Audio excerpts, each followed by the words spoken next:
বৃষ্টির মধ্যে একটা ছাতার নিচে দাঁড়িয়ে ছেলে এমন প্রেমের প্রস্তাব দিল যে আমার চোখে বৃষ্টি না অশ্রু জমল বুঝতে পারলাম না গি। হঠাৎ বৃষ্টি শুরু হল। আমরা বাসস্টপে আটকে পড়েছি। একটা ছোট ছাতা আছে, তাতে দুজনে কষ্ট করে দাঁড়িয়েছি। বৃষ্টির ফোঁটা আমার শাড়িতে পড়ছে। ছেলে আমাকে কাছে টেনে নিল। মা, এভাবে কাছে এসো, ভিজে যাবে। আমি তার গায়ের গন্ধ পেলাম। বৃষ্টিটা কেমন সুন্দর, তাই না মা? আমি মাথা নেড়ে হ্যাঁ বললাম। আকাশে বজ্রপাত হল। আমি চমকে তার গায়ে হেলে পড়লাম। ভয় পেজো না, আমি আছি কি? তার হাত আমার কাঁধে এল। মা, এই বৃষ্টির মতোই আমার ভালোবাসা তোমার উপর ঝরছে। আমি তার দিকে তাকালাম। কি বলছিস? বৃষ্টির শব্দে তার কথা প্রায় শোনা যাচ্ছিল না। আমি তোমাকে ভালোবাসি মা। শুধু মা হিসেবে নয়, একজন নারী হিসেবে। কি ছাতার নিচে আমরা একদম কাছে ছিলাম। তার নিঃশ্বাস আমার গালে লাগছিল। এই বৃষ্টি ধুয়ে দিক আমাদের সম্পর্কের সীমানা। আমি কিছু বলতে পারলাম না। তুমি আমাকে বিয়ে করো মা। বৃষ্টি আরও জোরে হল। এই গল্পটি সম্পূর্ণ শুনলে আপনাদের পানি অটোমেটিক বের হয়ে যাবে, যত দ্রুত সম্ভব হাতের কাছে টিস্যু নিয়ে বসে পড়ো। বিছানার চাদর যেন নষ্ট না হয় সেটা সম্পূর্ণ খেয়াল রাখার অনুরোধ জানিয়ে গল্পটি এখন শুরু করব। তার আগে সর্বশেষ অনুরোধ, দয়া করে এমন পানি বের করার গল্প নিয়মিত শুনতে আমাদের চ্যানেলটি সকলেই সাবস্ক্রাইব করুন। ধন্যবাদ। হ্যালো বন্ধুরা, আমার নাম রীতা সেন। আমার বয়স 40 বছর। আমার স্বামীর নাম রাজীব সেন, বয়স 43 বছর। আমাদের 2 সন্তান, তনয় আর পূজা। তনয় 20 বছর বয়সী, বিশ্ববিদ্যালয়ে পড়ে। পূজা 14 বছর বয়সী, স্কুলে যায়। আজকের এই গল্পটি আমার জীবনের সবচেয়ে রহস্যময় ঘটনা, যা আমার পুরো পরিবারের জীবনই বদলে দিয়েছে। এমন কিছু ঘটেছিল যা আমি কখনো ভাবতেও পারিনি। সেদিন ছিল শুক্রবার। সকালে উঠে দেখি আকাশ মেঘলা। বৃষ্টি হতে পারে মনে হচ্ছিল। তনয় কলেজে যাওয়ার জন্য তৈরি হচ্ছিল। মা, আজকে একটু তাড়াতাড়ি বেরোতে হবে। প্রজেক্টের কাজ আছে। আমি তার জন্য টিফিন প্যাক করে দিলাম। ছাতা নিয়ে যা, বৃষ্টি হতে পারে। তনয় বেরিয়ে গেল। রাজীব অফিসে গেছে। পূজা স্কুলে।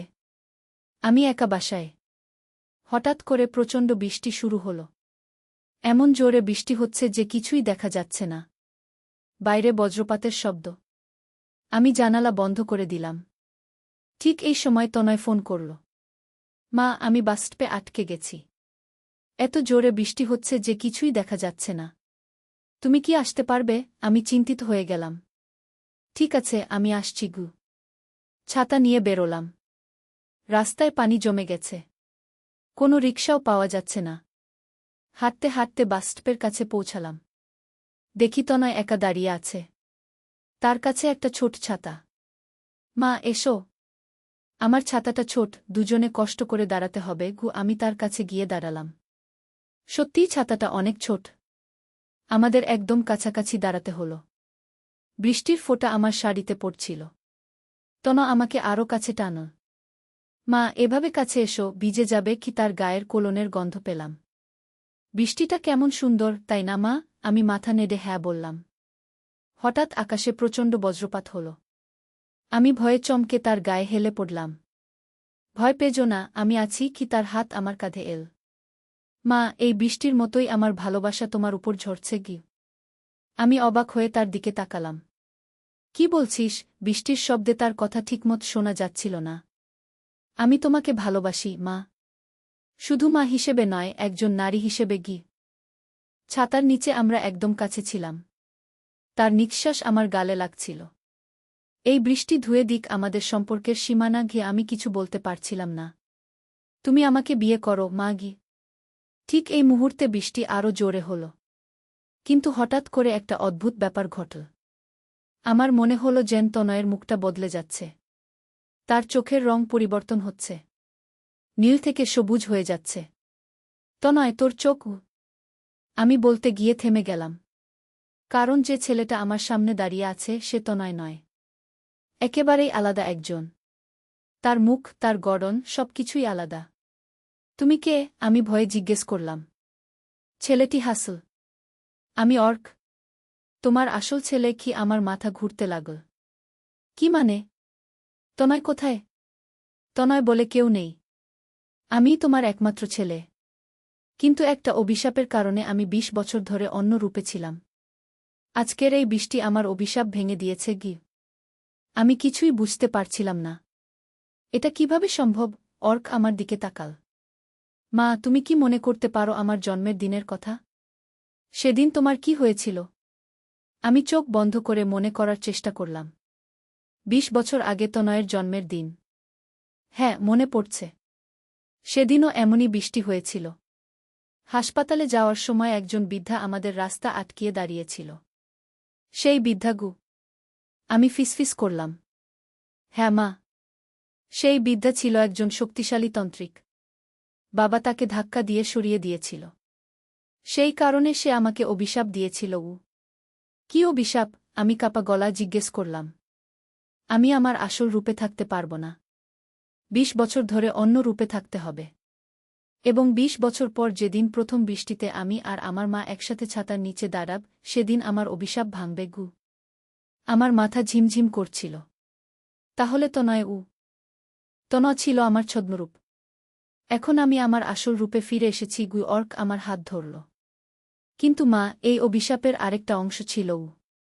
কি? আমি ভয়ে জিজ্ঞেস করলাম। অভিশাপ ভাঙার পর আমি আমার আসল মাকে চিনতে পারব না। তার কাছে আমি হয়ে যাব একজন অপরিচিত। আমার বুক ধড়ফড় করতে লাগল। মানে? মানে তুমি আমাকে আর নিজের ছেলে বলে মনে করবে না? আমি তোমার কাছে হয়ে যাব একজন অন্য পুরুষ। এবং সেই কারণেই আমি তোমাকে বিয়ের প্রস্তাব দিয়েছি গু।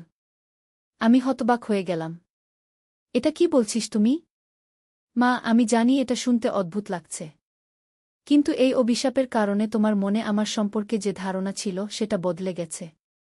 এখন তুমি আমাকে দেখছ একজন অপরিচিত পুরুষ হিসেবে গি। হঠাৎ করে আমার মনে হলো যেন আমার স্মৃতি গুলিয়ে যাচ্ছে। তনয়ের কথা মনে করতে গেলে মনে হচ্ছে এটা কোনো স্বপ্ন ছিল। আর সামনে যে ছেলেটা দাঁড়িয়ে আছে তাকে দেখে মনে হচ্ছে আমি তাকে কখনো দেখিনি। তুমি কে? আমি আবার জিজ্ঞেস করলাম। কিন্তু এবার আমার গলায় একটা অদ্ভুত অনুভূতি। এই ছেলেটার প্রতি আমার একটা আকর্ষণ অনুভব হচ্ছে। আমি অর্ক। তোমাকে অনেক দিন থেকে দেখছি। তুমি আমার প্রেমে পড়েছি কি? অর্ক আমার হাতটা আরও জোরে চেপে ধরল। আর আমিও তোমাকে ভালোবাসি। আমি কিছু বুঝতে পারছিলাম না। কিন্তু অদ্ভুত ব্যাপার হলো, তার কথা শুনে আমার মন খারাপ লাগছিল না। বরং ভালো লাগছিল। কিন্তু আমি বিবাহিত। আমার স্বামী আছে, মেয়ে আছে। আমি বললাম। হ্যাঁ, আমি জানি। কিন্তু আমি তোমাকে এত ভালোবাসি যে তুমি যদি আমাকে একটা সুযোগ দাও। অর্ক আমার চোখের দিকে তাকাল। তার চোখে এত ভালোবাসা যে আমার মন গলে যাচ্ছিল। ঠিক এই মুহূর্তে আমার ফোন বাজল। রাজীবের কল। হ্যালো। আমি কল রিসিভ করলাম। রিতা, তুমি কোথায়? তনয়কে খুঁজে পাচ্ছি না। সে কলেজ থেকেও ফিরে আসেনি। রাজীবের গলায় চিন্তার সুর। তনয়কে? আমি অবাক হয়ে জিজ্ঞেস করলাম। কি যেন একটা নাম যা আমার মনে অস্পষ্টভাবে ভেসে আসছে, কিন্তু পরিষ্কার করে মনে করতে পারছি না। কি বলছিস তুমি? তনয় মানে আমাদের ছেলে? রাজীব চিৎকার করল। আমার মাথা ঘুরতে লাগল। কোনো ছেলে? আমাদের তো শুধু মেয়ে আছে, পূজা। তাহলে এই তনয়কে? রাজীব, আমাদের কোনো ছেলে নেই। শুধু পূজা আছে। আমি বললাম। ফোনের ওপাশে রাজীব নিশ্চুপ হয়ে গেল। তারপর বলল, রিতা, তুমি কি বলছ? তনয় আমাদের বড় ছেলে। তোমার মাথা ঠিক আছে তো? আমি ফোন কেটে দিলাম। কি হচ্ছে আমার? কেন আমার মনে হচ্ছে যেন কোনো ছেলের কথা ভুলে যাচ্ছি? অর্ক আমার কাঁধে হাত রাখল। চিন্তা করো না। এটা অভিশাপের প্রভাব। তোমার স্মৃতি থেকে তনয়ের অস্তিত্ব মুছে যাচ্ছে। কারণ সে ছিল আমার ছদ্মরূপ। কিন্তু রাজীব কেন তনয়ের কথা বলছে? আমি জিজ্ঞেস করলাম। কারণ অভিশাপটা শুধু তোমার উপর কাজ করেছে। বাকি সবার কাছে তনয় সত্যিকারের ছিল। কিন্তু তুমি যেহেতু আমার আসল মা, তাই তোমার কাছে সত্যটা প্রকাশ পেয়েছে গি। আমার মনে হচ্ছিল যেন আমি কোনো স্বপ্নের ভেতর আছি। তাহলে এখন কি হবে? এখন তুমি সিদ্ধান্ত নাও। তুমি কি আমার সাথে নতুন জীবন শুরু করবে? নাকি পুরনো জীবনেই থেকে যাবে? অর্ক আমার চোখের দিকে তাকাল। আমি কিছু বলতে পারলাম না। এত বড় একটা সিদ্ধান্ত হঠাৎ করে নেওয়া সম্ভব নয়। আমাকে সময় দাও। আমি বললাম। ঠিক আছে। কিন্তু বেশি সময় নেই। অভিশাপের প্রভাব শুধু 7 দিনের জন্য কাজ করবে। তারপর সবকিছু আবার আগের মতো হয়ে যাবে, অর্ক বলল। মানে? মানে 7 দিন পর তুমি আবার আমাকে তোমার ছেলে তনয় বলে মনে করবে। আর আমি আবার আমার ছদ্মরূপে ফিরে যাব। তখন আর কিছু করার থাকবে না। আমার বুকটা ধক করে উঠল। কেন জানি না, এই ছেলেটাকে হারানোর চিন্তায় আমার খারাপ লাগছিল। ততক্ষণে বৃষ্টি কমে এসেছে। চল, আমি তোমাকে বাসায় পৌঁছে দিই, অর্ক বলল। রাস্তায় হাঁটতে হাঁটতে আমি তার দিকে তাকাচ্ছিলাম। সত্যিই সে অনেক সুন্দর। তার মুখে একটা অদ্ভুত আকর্ষণ আছে। কিন্তু সে যা বলছে সেটা কি সত্যি হতে পারে? বাসার সামনে পৌঁছে অর্ক বলল, আমি কাল সকালে তোমার জন্য অপেক্ষা করব পার্কে। যদি আসো মানে তুমি আমাকে বেছে নিয়েছ। আর যদি না আসো তাহলে আমি বুঝব তুমি পুরনো জীবনেই থাকতে চাও। আমি বাসায় ঢুকলাম। রাজীব আর পূজা দুজনেই বসে আছে। আমাকে দেখে রাজীব উঠে এল। রিতা, তনয় কোথায়? সে তো ফিরে আসেনি। তনয়কে? আমি আবার জিজ্ঞেস করলাম। রাজীব আমার কপালে হাত দিল। জ্বর নেই। তাহলে তুমি তনয়ের কথা ভুলে যাচ্ছ কেন? পূজা আমার কাছে এল। মা, ভাইরা কোথায়? সে তো বলেছিল আজকে আমার সাথে পড়বে। কোনো ভাইজা? আমি অবাক হয়ে জিজ্ঞেস করলাম। পূজা কান্না শুরু করল।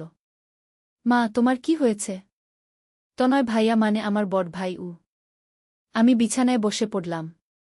আমার মাথা ভার লাগছিল। সবাই তনয়ের কথা বলছে, কিন্তু আমার কিছুই মনে পড়ছে না। রাতে শুয়ে শুয়ে অর্কের কথা ভাবছিলাম। তার কথা কি সত্যি?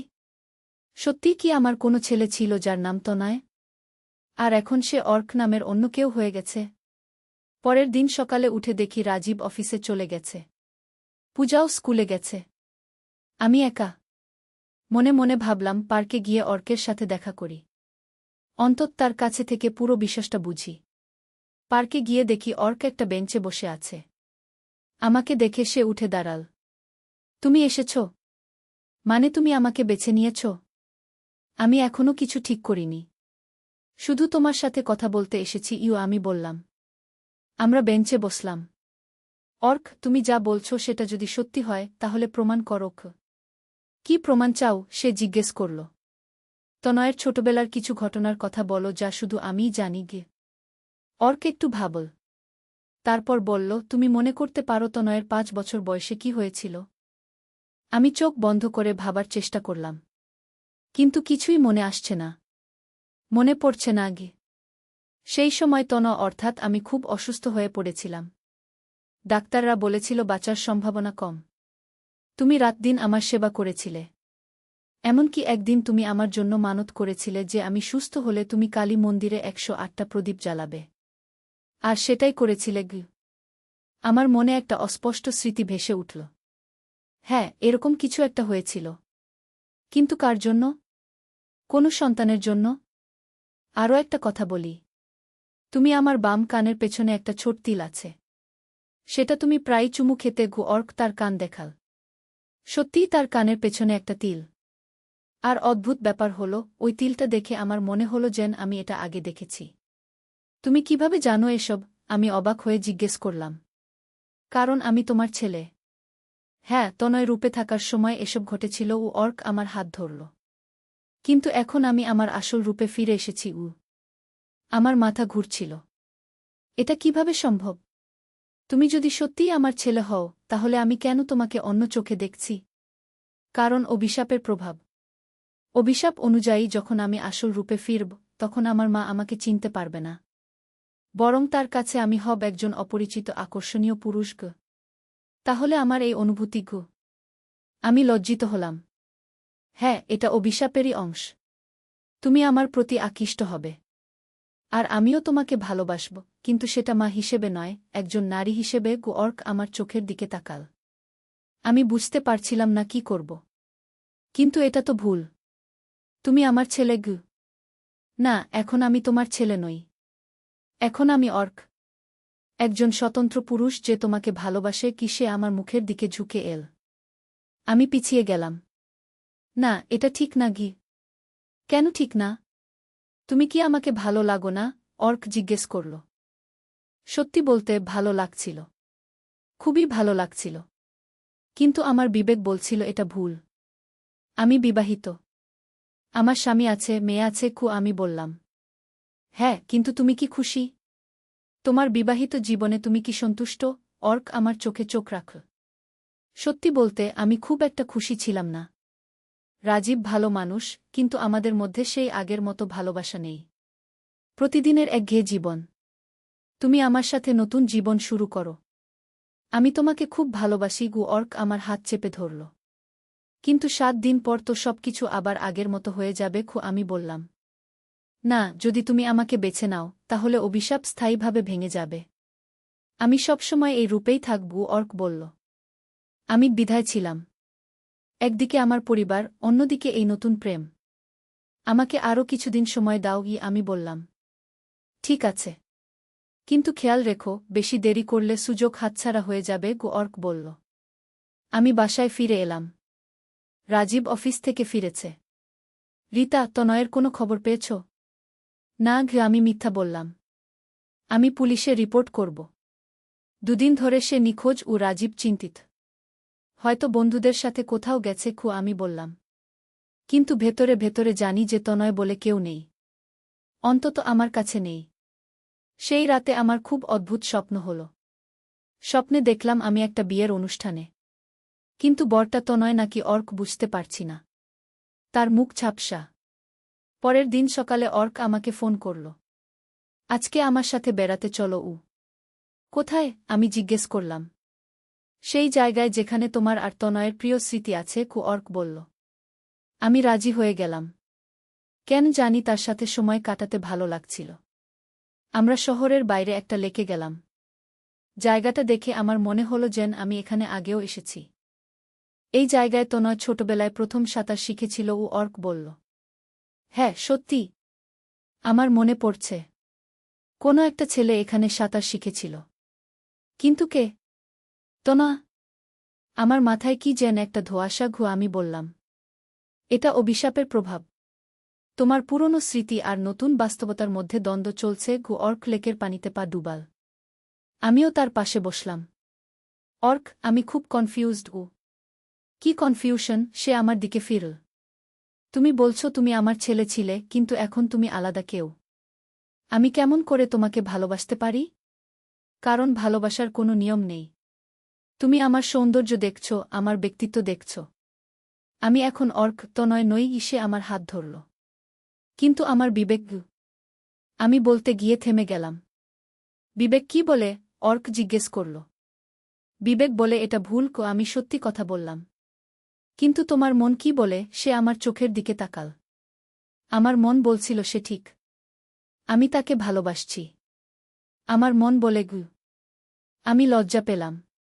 কি বলে? অর্ক আরও কাছে এল। মন বলে আমি তোমাকে ভালোবাসি। আমি ফিসফিস করে বললাম। অর্ক আমার মুখের দিকে ঝুঁকে এল। তাহলে আর দেরি কেন? কিন্তু ঠিক সেই মুহূর্তে আমার ফোন বাজল। পূজার কল। মা, তুমি কোথায়? আমার খুব অসুখ লাগছে। আমি সাথে সাথে উঠে দাঁড়ালাম। আমি আসছি। অর্ক আমার হাত ধরল। রিতা, তুমি সবসময় অন্যদের জন্য নিজেকে ত্যাগ করো। কিছুটা সময় নিজের জন্য ভাবো। কিন্তু পূজা আমার মেয়ে কি? আমি বললাম। হ্যাঁ, সে তোমার মেয়ে। কিন্তু তুমি একজন নারীও। তোমার নিজের খুশির অধিকার আছে। অর্ক বলল। আমি দ্বিধায় ছিলাম। কিন্তু শেষ পর্যন্ত মাতৃত্ব জিতল। আমাকে যেতে হবে। বাসায় গিয়ে দেখি পূজার জ্বর। আমি তার সেবা করলাম। রাতে যখন সে ভালো হলো, তখন আমি ভাবলাম অর্কের কথা। 3 দিন কেটে গেল। অর্ক প্রতিদিন ফোন করে। কিন্তু আমি তার সাথে দেখা করিনি। পূজার অসুখের কারণে বাইরে যেতে পারিনি। 4র্থ দিন অর্ক এসে বাসার সামনে দাঁড়াল। আমি জানালা দিয়ে দেখলাম। সে খুব দুঃখী দেখাচ্ছে। আমি নিচে গিয়ে তার সাথে দেখা করলাম। কি হয়েছে? রিতা, আর মাত্র 3 দিন বাকি। তারপর আমি আবার তনয় হয়ে যাব। অর্ক দুঃখ ভরা গলায় বলল। তাতে কি সমস্যা? তুমি তো আমার ছেলে হিসেবে ফিরে আসবে। আমি বললাম। কিন্তু আমি তোমাকে ভালোবাসি। ছেলে হিসেবে নয়, একজন পুরুষ হিসেবে।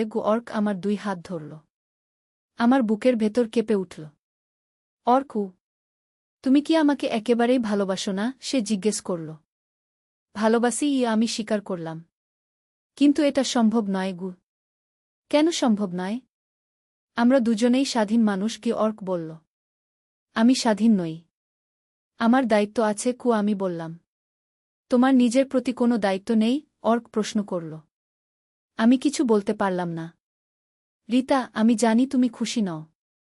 তোমার চোখে সেই উজ্জ্বলতা নেই যা আগে ছিল। অর্ক আমার চোখের দিকে তাকাল।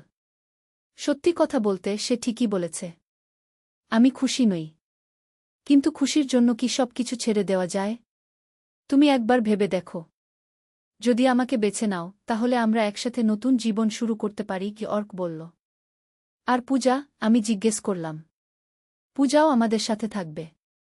আমি তাকে নিজের মেয়ের মতো ভালোবাসব, অর্ক আন্তরিকভাবে বলল। আমার মন দোলাচলের মধ্যে। একদিকে নতুন ভালোবাসা, অন্যদিকে পুরনো বন্ধন। আমাকে আরও একদিন সময় দাও, আমি বললাম।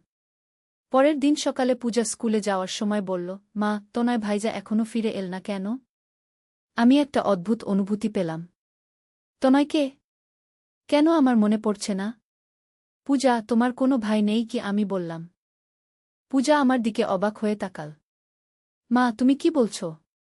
তনয় ভাইয়া আমার বড় ভাই। না বাবা, তোমার কোনো ভাই নেই। তুমিই আমার একমাত্র সন্তান, আমি বললাম। পূজা কাঁদতে শুরু করল। মা, তোমার কি হয়েছে? তুমি ভাইয়ার কথা ভুলে যাচ্ছ কেন? রাজীব রান্নাঘর থেকে বেরিয়ে এল। কি হয়েছে? বাবা, মা তনয় ভাইয়ার কথা ভুলে যাচ্ছে, পূজা কাঁদতে কাঁদতে বলল। রাজীব আমার দিকে তাকাল। রিতা, ডাক্তারের কাছে যেতে হবে। তোমার মেমরি লস হচ্ছে কি? আমি কিছু বুঝতে পারছিলাম না। সবাই তনয়ের কথা বলছে, কিন্তু আমার কিছুই মনে নেই। দুপুরে অর্ক আমাকে ফোন করল। আজকে তোমার সিদ্ধান্তের দিন। অর্ক, আমার পরিবার আমাকে পাগল ভাবছে। তারা বলছে আমার একটা ছেলে ছিল। আমি বললাম। হ্যাঁ, সেটাই তো। তনয় রূপে আমি তাদের কাছে সত্যি ছিলাম। কিন্তু তোমার কাছে এখন সত্য হল আমি অর্ক বলল। আমি খুব কনফিউজড। আমাকে সাহায্য করো, আমি অনুরোধ করলাম। তুমি আমার সাথে দেখা করো। সব পরিষ্কার করে বলবো, অর্ক বলল। আমি আবার পার্কে গেলাম। অর্ক সেখানে অপেক্ষা করছিল। অর্ক, আমি আর পারছি না। এই দ্বন্দ্ব আমাকে মেরে ফেলছে, আমি বললাম। রিতা, তুমি সিদ্ধান্ত নাও। আমাকে বেছে নাও। অর্ক আমার কাছে এল। কিন্তু আমার পরিবার। আমি বলতে গিয়ে থেমে গেলাম। তোমার পরিবার তোমাকে খুশি রাখতে পারছে? তুমি কি সন্তুষ্ট? অর্ক প্রশ্ন করল। না, আমি সন্তুষ্ট নই। অর্কের সাথে এই কয়েকদিনে আমি যে খুশি পেয়েছি, সেটা বছরের পর বছর পাইনি। আমি তোমাকে ভালোবাসি, অর্ক, আমি স্বীকার করলাম। তাহলে আমার সাথে চলো। আমরা নতুন জীবন শুরু করি, অর্ক আমার হাত ধরল। আমি দ্বিধায় ছিলাম। কিন্তু হঠাৎ করে আমার মনে হলো, জীবনে একবার নিজের জন্য কিছু করি। ঠিক আছে। আমি তোমার সাথে যাব, আমি বললাম। অর্কের মুখে আনন্দের হাসি ফুটে উঠল। সত্যি? হ্যাঁ আমি বললাম। অর্ক আমাকে জড়িয়ে ধরল। ধন্যবাদ রিতা। তুমি আমাকে খুশি করেছ। কিন্তু ঠিক সেই মুহূর্তে একটা অদ্ভুত ব্যাপার ঘটল। অর্কের শরীর কাঁপতে শুরু করল। তার চেহারা বিকৃত হয়ে যেতে লাগল। কি হচ্ছে? আমি ভয়ে জিজ্ঞেস করলাম। আমি জানি না, অর্ক কষ্টে বলল। হঠাৎ করে একটা উজ্জ্বল আলো ফুটে উঠল। আর সেই আলোর মধ্য থেকে একজন বৃদ্ধা বেরিয়ে এল। কে তুমি? আমি অবাক হয়ে জিজ্ঞেস করলাম। আমি সেই তন্ত্রিক যে ২০ বছর আগে অভিশাপ দিয়েছিলাম, বৃদ্ধা বলল। আমার বুক ধড়ফড় করতে লাগল। কেন এসেছ? এসেছি তোমাকে সত্য জানাতে, বৃদ্ধা অর্কের দিকে তাকাল। এ আসলে তোমার ছেলে নয়। কি মানে? আমি হতভম্ব হয়ে জিজ্ঞেস করলাম। এ একটা ভূত। আমার অভিশাপের ফলে সৃষ্ট একটা মায়া, বৃদ্ধা বলল। আমার মাথায় যেন বজ্রপাত হল। তাহলে তনয়? তনয় তোমার আসল ছেলে। সে এখনও তোমার ছেলেই আছে। কিন্তু এই ভূত তার রূপ ধরে তোমাকে বিভ্রান্ত করেছে, বৃদ্ধা ব্যাখ্যা করল। আমি অর্কের দিকে তাকালাম। তুমি ভূত? অর্কের চেহারা এখন ভয়ঙ্কর হয়ে উঠেছে। হ্যাঁ, আমি ভূত। কিন্তু আমি তোমাকে সত্যিই ভালোবাসি। তুমি আমাকে ধোঁকা দিয়েছ। আমি রাগে চিৎকার করলাম। আমি ধোঁকা দিইনি। আমার ভালোবাসা সত্যি কি? অর্ক বলল। বৃদ্ধা আমার দিকে তাকাল। মেয়ে, এই ভূত তোমাকে তোমার পরিবার থেকে দূরে নিয়ে যেতে চেয়েছে। ভাগ্য ভালো যে তুমি এখনও সিদ্ধান্ত পাল্টাতে পারো কো। আমি কি করব? আমি কাঁদতে কাঁদতে জিজ্ঞেস করলাম। তোমাকে বেছে নিতে হবে। এই ভূতের সাথে যাবে নাকি তোমার আসল পরিবারের কাছে ফিরে যাবে? বৃদ্ধা বলল। আমি অর্কের দিকে তাকালাম। এত সুন্দর, এত ভালোবাসার মানুষ। কিন্তু সে ভূত। রিতা, আমি ভূত হলেও আমার ভালোবাসা মিথ্যা নয়। অর্ক আমার হাত ধরতে চাইল। আমি হাত সরিয়ে নিলাম। না, আমি আমার পরিবারের কাছে ফিরে যেতে চাই। অর্কের মুখে হতাশার ছাপ। তুমি কি আমাকে একটুও ভালোবাসো না? ভালোবাসি কি, আমি সত্যি কথা বললাম। কিন্তু তুমি আসল নও। বৃদ্ধা তার হাত তুল। আর সাথে সাথে অর্ক বাতাসে মিশে যেতে লাগল। রিতা, আমি তোমাকে ভুলতে পারব না। অর্কের শেষ কথা বাতাসে ভেসে এল। আমি কাঁদতে লাগলাম। যদিও জানি সে ভূত ছিল, তবুও তার জন্য কষ্ট হচ্ছিল। বৃদ্ধা আমার কাঁধে হাত রাখল। মেয়ে, তুমি ঠিক সিদ্ধান্ত নিয়েছ গু। কিন্তু আমার এত কষ্ট হচ্ছে কেন? আমি জিজ্ঞেস করলাম। কারণ ভালোবাসা সত্যি ছিল। যদিও সে ভূত ছিল, কিন্তু তার ভালোবাসা নকল ছিল না। বৃদ্ধা বলল। এখন কি হবে? আমি জিজ্ঞেস করলাম। এখন সবকিছু স্বাভাবিক হয়ে যাবে। তোমার স্মৃতি ফিরে আসবে। তনয়কে আবার তোমার ছেলে বলে মনে হবে। বৃদ্ধা বলল। কিন্তু এই কয়েকদিনের স্মৃতি? আমি জিজ্ঞেস করলাম। সেগুলো থেকে যাবে। তুমি মনে রাখবে কি ঘটেছিল। এটা তোমার জন্য একটা শিক্ষা। বৃদ্ধা বলল। কি শিক্ষা? আমি অবাক হলাম। শিক্ষা এই যে জীবনে অনেক প্রলোভন আসবে, কিন্তু আসল সুখ পাওয়া যায় নিজের পরিবারে। বৃদ্ধা হাসল। তুমি কেন এই অভিশাপ দিয়েছিলে? আমি জিজ্ঞেস করলাম। তোমার স্বামী আমাকে অপমান করেছিল। কিন্তু এখন আমি বুঝেছি প্রতিশোধ ভালো কিছু নয়। তাই আমি এই মায়াজাল ভেঙে দিলাম। বৃদ্ধা বলল। হঠাৎ করে আরেকটা উজ্জ্বল আলো ফুটল। আর আমার মনে তনয়ের সব স্মৃতি ফিরে এল। তার জন্ম, তার শৈশব, তার বেড়ে ওঠা, সব। তনয়, আমি চিৎকার করে উঠলাম। আমার ছেলে কোথায়? সে বাসায় আছে। কল করো। বৃদ্ধা বলল। আমি তনয়কে কল করলাম। মা, তুমি কোথায়? আমি খুঁজছি তোমাকে। তনয়ের গলা শুনে আমার চোখে জল এল। আমি আসছি। আমি বললাম। বৃদ্ধা বলল, যাও, তোমার পরিবারের কাছে ফিরে যাও। আমি দৌড়ে বাসায় গেলাম। তনয় দরজার সামনে দাঁড়িয়ে অপেক্ষা করছে। আমাকে দেখে সে দৌড়ে এল। মা, তনয় আমাকে জড়িয়ে ধরল। আমিও তাকে জড়িয়ে ধরলাম। তুই কোথায় ছিলিস? আমি কত চিন্তা করেছি। আমি তো বন্ধুদের সাথে ক্যাম্পিং এ গিয়েছিলাম। তোমাকে বলে গিয়েছিলাম। তনয় বলল। হ্যাঁ ঠিক। আমি মনে পড়ল। অর্কের মায়াজালের কারণে আমি ভুলে গিয়েছিলাম। রাজীব আর পূজা দৌড়ে এল। তনয়, তুই ফিরে এসেছিস? পূজা খুশি হল। হ্যাঁ, আমি ফিরে এসেছি। তনয় হাসল। রাজীব আমার দিকে তাকাল। রিতা, তুমি এখন তনয়কে চিনতে পারছ?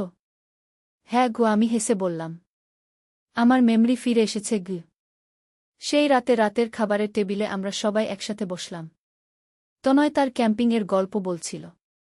আমি তার দিকে তাকিয়ে ভাবছিলাম কিভাবে আমি তাকে অন্য কারো সাথে গুলিয়ে ফেলেছিলাম। মা, তুমি কি ভাবছ? তনয় জিজ্ঞেস করল। কিছুই না। আমি হাসলাম। কিন্তু সত্যি কথা হলো, আমি অর্কের কথা ভাবছিলাম। যদিও জানি সে ভূত ছিল, তবুও তার ভালোবাসা সত্যি ছিল। আর সেই ভালোবাসা আমার মনে চিরকাল থেকে যাবে। পরের দিন সকালে আমি সেই পার্কে গেলাম যেখানে অর্কের সাথে শেষ দেখা হয়েছিল। সেখানে কিছুই ছিল না, শুধু একটা বেঞ্চ আর কিছু গাছ। আমি বেঞ্চে বসে ভাবলাম, এই কয়েকদিনে আমি যা অনুভব করেছি সেটা কি সত্যি ছিল? অর্কের প্রতি আমার ভালোবাসা কি সত্যি ছিল? হ্যাঁ, সত্যি ছিল। যদিও সে ভূত ছিল, কিন্তু আমার অনুভূতি নকল ছিল না। কিন্তু আমি ঠিক সিদ্ধান্ত নিয়েছি। পরিবারের চেয়ে বড় কোনো ভালোবাসা নেই। হঠাৎ করে বাতাসে একটা ফিসফিস শোনা গেল। রিতা। আমি চারদিকে তাকালাম। কেউ নেই। রিতা। ধন্যবাদ। আবার সেই ফিসফিস। আমি বুঝলাম এটা অর্কের আত্মা। তুমি কোথায়? আমি ফিসফিস করে বললাম। আমি চলে যাচ্ছি। কিন্তু তোমাকে ধন্যবাদ দিতে এসেছি। কি অর্কের গলা বাতাসে ভেসে এল। ধন্যবাদ কিসের জন্য? আমি জিজ্ঞেস করলাম। তুমি আমাকে ভালোবাসা শিখিয়েছ। এত বছর ভূত হয়ে থাকার পর আমি প্রথমবার কাউকে ভালোবেসেছি। গি অর্ক বলল। আমার চোখে জল এল। আমিও তোমাকে ভালোবাসতাম গে। জানি। কিন্তু তুমি ঠিক সিদ্ধান্ত নিয়েছ। পরিবারের চেয়ে বড় কিছু নেই। গি অর্ক বলল। তুমি এখন কোথায় যাবে? আমি জিজ্ঞেস করলাম। আমি শান্তিতে থাকব। তোমার ভালোবাসা আমাকে মুক্তি দিয়েছে। গি অর্কের গলা আস্তে আস্তে মিলিয়ে যেতে লাগল। বিদায় অর্ক। আমি বললাম। বিদায় রিতা। খুশি থেকো। অর্কের শেষ কথা বাতাসে মিলিয়ে গেল। আমি উঠে দাঁড়ালাম। এবার বাসায় যাওয়ার সময়। বাসায় গিয়ে দেখি তনয় আর পূজা একসাথে পড়াশোনা করছে। রাজীব অফিসের কাজ করছে। মা, তুমি কোথায় গিয়েছিলে? তনয় জিজ্ঞেস করল। একটু হাঁটতে গিয়েছিলাম। আমি বললাম। মা, আজকে আমার সাথে সিনেমা দেখবে? পূজা জিজ্ঞেস করল। অবশ্যই। কি? আমি হাসলাম। সেই দিন থেকে আমি আমার পরিবারের সাথে আগের চেয়ে বেশি সময় কাটাতে লাগলাম। অর্কের সাথে কাটানো সেই কয়েকদিন আমাকে বুঝিয়ে দিয়েছে যে আমার কাছে কত মূল্যবান সম্পদ আছে। তনয় আর পূজার সাথে বেশি সময় কাটাতে লাগলাম। রাজীবের সাথেও আগের মতো ভালোবাসার সম্পর্ক ফিরে এল। একদিন রাজীব আমাকে বলল, রিতা, তুমি অনেক পরিবর্তন হয়েছ। আগের চেয়ে বেশি খুশি লাগছে। গি হ্যাঁ, আমি বুঝেছি পরিবারের গুরুত্বও। আমি বললাম। কিভাবে? রাজীব জিজ্ঞেস করল। এমনি। আমি হাসলাম। পুরো সত্যটা বলা সম্ভব নয়। সময় কেটে গেল। আমি আর কখনো অর্কের কথা শুনিনি। কিন্তু তার স্মৃতি আমার মনে আছে। সেই স্মৃতি আমাকে মনে করিয়ে দেয় যে জীবনে অনেক প্রলোভন আসবে, কিন্তু আসল সুখ পাওয়া যায় নিজের পরিবারে। আজ 5 বছর পার হয়ে গেছে। তনয় এখন 25 বছর বয়সী। সে একটা ভালো চাকরি করে। পূজা 19 বছর বয়সী, বিশ্ববিদ্যালয়ে পড়ে। কখনো কখনো আমি ভাবি, যদি সেদিন অন্য সিদ্ধান্ত নিতাম তাহলে কি হতো। কিন্তু এই ভাবনা বেশিক্ষণ থাকে না। কারণ আমি জানি আমি ঠিক সিদ্ধান্তই নিয়েছিলাম। আজকাল যখন বৃষ্টি হয় তখন আমার মনে পড়ে সেই দিনের কথা। যেদিন বৃষ্টির মধ্যে ছাতার নিচে দাঁড়িয়ে একটা অদ্ভুত প্রেমের প্রস্তাব পেয়েছিলাম। সেটা ছিল একটা মায়াজাল, কিন্তু সেই মায়াজাল আমাকে জীবনের সবচেয়ে বড় শিক্ষা দিয়েছে। আর সেই শিক্ষা হল, পরিবারের ভালোবাসার চেয়ে বড় কোনো ভালোবাসা নেই। যত সুন্দর প্রলোভনই আসুক না কেন, নিজের পরিবারের কাছেই আসল সুখ। গতকাল তনয় আমাকে বলল, মা, আমি বিয়ে করতে চাই। কাকে? আমি জিজ্ঞেস করলাম। আমার কলেজের বন্ধু সুমিতাকে। কি? তনয় লজ্জা পেল। আমি হাসলাম। তোর বাবার সাথে কথা বল। তুমি কি বলো? তনয় জিজ্ঞেস করল। আমি বলি যে তুই খুশি থাক। বিয়ে করে নিজের পরিবার তৈরি কর। আমি বললাম। তনয় আমাকে জড়িয়ে ধরল। ধন্যবাদ মা। আমি তাকে জড়িয়ে ধরে ভাবলাম, আরেকটা নতুন অধ্যায় শুরু হল। তনয়ের বিয়ে, আমার নাতি নাতনি। জীবনের এই যাত্রায় আমি অনেক কিছু শিখেছি। কিন্তু সবচেয়ে বড় শিক্ষা হল যে ভালোবাসার অনেক রূপ আছে। কিন্তু সবচেয়ে সুন্দর ভালোবাসা হল পারিবারিক ভালোবাসা। অর্কের মতো রোমান্টিক ভালোবাসা চোখ ধাঁধানো হতে পারে, কিন্তু তা ক্ষণস্থায়ী। পরিবারের ভালোবাসা চিরস্থায়ী। আজ যখন এই গল্প বলছি তখন আমার বয়স 47 বছর। আমি একজন সুখী স্ত্রী, সুখী মা। আর এটাই আমার জীবনের সবচেয়ে বড় পাওয়া। বৃষ্টির দিনগুলোতে আমি জানালার পাশে দাঁড়িয়ে থাকি। আর মনে করি সেই দিনের কথা যেদিন আমার জীবনে একটা অদ্ভুত ঝড় এসেছিল। সেই ঝড় আমার জীবনকে নাড়িয়ে দিয়েছিল, কিন্তু শেষ পর্যন্ত আমি আমার গন্তব্যে পৌঁছেছি। আর সেই গন্তব্য হল আমার নিজের বাড়ি, আমার নিজের পরিবার। যেখানে আমি সত্যিকারের রিতা সেন। একজন ভালোবাসার মা, একজন নিবেদিতপ্রাণ স্ত্রী। এই গল্পের শিক্ষা হল যে জীবনে অনেক রকম প্রলোভন আসবে। অনেক রকম আকর্ষণীয় মানুষের সাথে দেখা হবে। কিন্তু মনে রাখতে হবে যে আসল সুখ পাওয়া যায় নিজের পরিবারে, নিজের ভালোবাসার মানুষদের কাছে। প্রেম অনেক রকম। কিন্তু সবচেয়ে সুন্দর প্রেম হল পারিবারিক প্রেম। সেই প্রেমে কোনো শর্ত নেই, কোনো প্রলোভন নেই। শুধু আছে নিঃস্বার্থ ভালোবাসা। আর এই নিঃস্বার্থ ভালোবাসাই জীবনের সবচেয়ে বড় পাওয়া। গল্পের শেষ। বৃষ্টির মধ্যে একটা ছাতার নিচে দাঁড়িয়ে ছেলে এমন প্রেমের প্রস্তাব দিল যে আমার চোখে বৃষ্টি না অশ্রু জমল। বুঝতে পারলাম না। হঠাৎ বৃষ্টি শুরু হল। আমরা বাসস্টপে আটকে পড়েছি। একটা ছোট ছাতা আছে, তাতে দুজনে কষ্ট করে দাঁড়িয়েছি। বৃষ্টির ফোঁটা আমার শাড়িতে পড়ছে। ছেলে আমাকে কাছে টেনে নিল। মা, এভাবে কাছে এসো, ভিজে যাবে। আমি তার গায়ের গন্ধ পেলাম।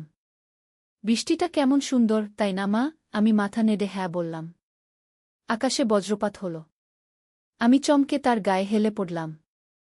ভয় পেজো না, আমি আছি কি? তার হাত আমার কাঁধে এল। মা, এই বৃষ্টির মতোই আমার ভালোবাসা তোমার উপর ঝরছে। আমি তার দিকে তাকালাম। কি বলছিস? বৃষ্টির শব্দে তার কথা প্রায় শোনা যাচ্ছিল না। আমি তোমাকে ভালোবাসি মা। শুধু মা হিসেবে নয়, একজন নারী হিসেবে। কি ছাতার নিচে আমরা একদম কাছে ছিলাম। তার নিঃশ্বাস আমার গালে লাগছিল। এই বৃষ্টি ধুয়ে দিক আমাদের সম্পর্কের সীমানা। আমি কিছু বলতে পারলাম না। তুমি আমাকে বিয়ে করো মা। বৃষ্টি আরও জোরে হল। এই গল্পটি সম্পূর্ণ শুনলে আপনাদের পানি অটোমেটিক বের হয়ে যাবে, সো যত দ্রুত সম্ভব হাতের কাছে টিস্যু নিয়ে বসে পড়ো। বিছানার চাদর যেন নষ্ট না হয় সেটা সম্পূর্ণ খেয়াল রাখার অনুরোধ জানিয়ে গল্পটি এখন শুরু করব। তার আগে সর্বশেষ অনুরোধ, দয়া করে এমন পানি বের করার গল্প নিয়মিত শুনতে আমাদের চ্যানেলটি সকলেই সাবস্ক্রাইব করুন। ধন্যবাদ। হ্যালো বন্ধুরা, আমার নাম রীতা সেন। আমার বয়স 40 বছর। আমার স্বামীর নাম রাজীব সেন, বয়স 43 বছর। আমাদের 2 সন্তান, তনয় আর পূজা। তনয় 20 বছর বয়সী, বিশ্ববিদ্যালয়ে পড়ে। পূজা 14 বছর বয়সী, স্কুলে যায়। আজকের এই গল্পটি আমার জীবনের সবচেয়ে রহস্যময় ঘটনা, যা আমার পুরো পরিবারের জীবনই বদলে দিয়েছে। এমন কিছু ঘটেছিল যা আমি কখনো ভাবতেও পারিনি। সেদিন ছিল শুক্রবার। সকালে উঠে দেখি আকাশ মেঘলা। বৃষ্টি হতে পারে মনে হচ্ছিল। তনয় কলেজে যাওয়ার জন্য তৈরি হচ্ছিল। মা, আজকে একটু তাড়াতাড়ি বেরোতে হবে। প্রজেক্টের কাজ আছে। আমি তার জন্য টিফিন প্যাক করে দিলাম। ছাতা নিয়ে যা, বৃষ্টি হতে পারে। তনয় বেরিয়ে গেল। রাজীব অফিসে গেছে। পূজা স্কুলে। আমি একা বাসায়।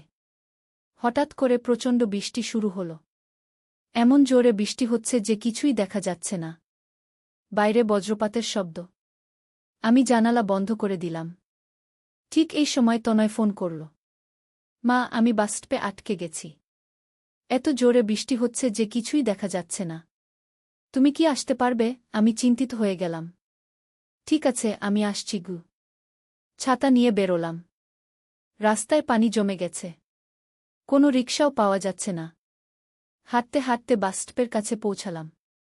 দেখি তনয় একা দাঁড়িয়ে আছে। তার কাছে একটা ছোট ছাতা। মা, এসো। আমার ছাতাটা ছোট, দুজনে কষ্ট করে দাঁড়াতে হবে। আমি তার কাছে গিয়ে দাঁড়ালাম। সত্যিই ছাতাটা অনেক ছোট। আমাদের একদম কাছাকাছি দাঁড়াতে হল। বৃষ্টির ফোঁটা আমার শাড়িতে পড়ছিল। তনয় আমাকে আরও কাছে টানল। মা, এভাবে কাছে এসো, ভিজে যাবে। তার গায়ের কোলনের গন্ধ পেলাম। বৃষ্টিটা কেমন সুন্দর, তাই না মা? আমি মাথা নেড়ে হ্যাঁ বললাম। হঠাৎ আকাশে প্রচণ্ড বজ্রপাত হল।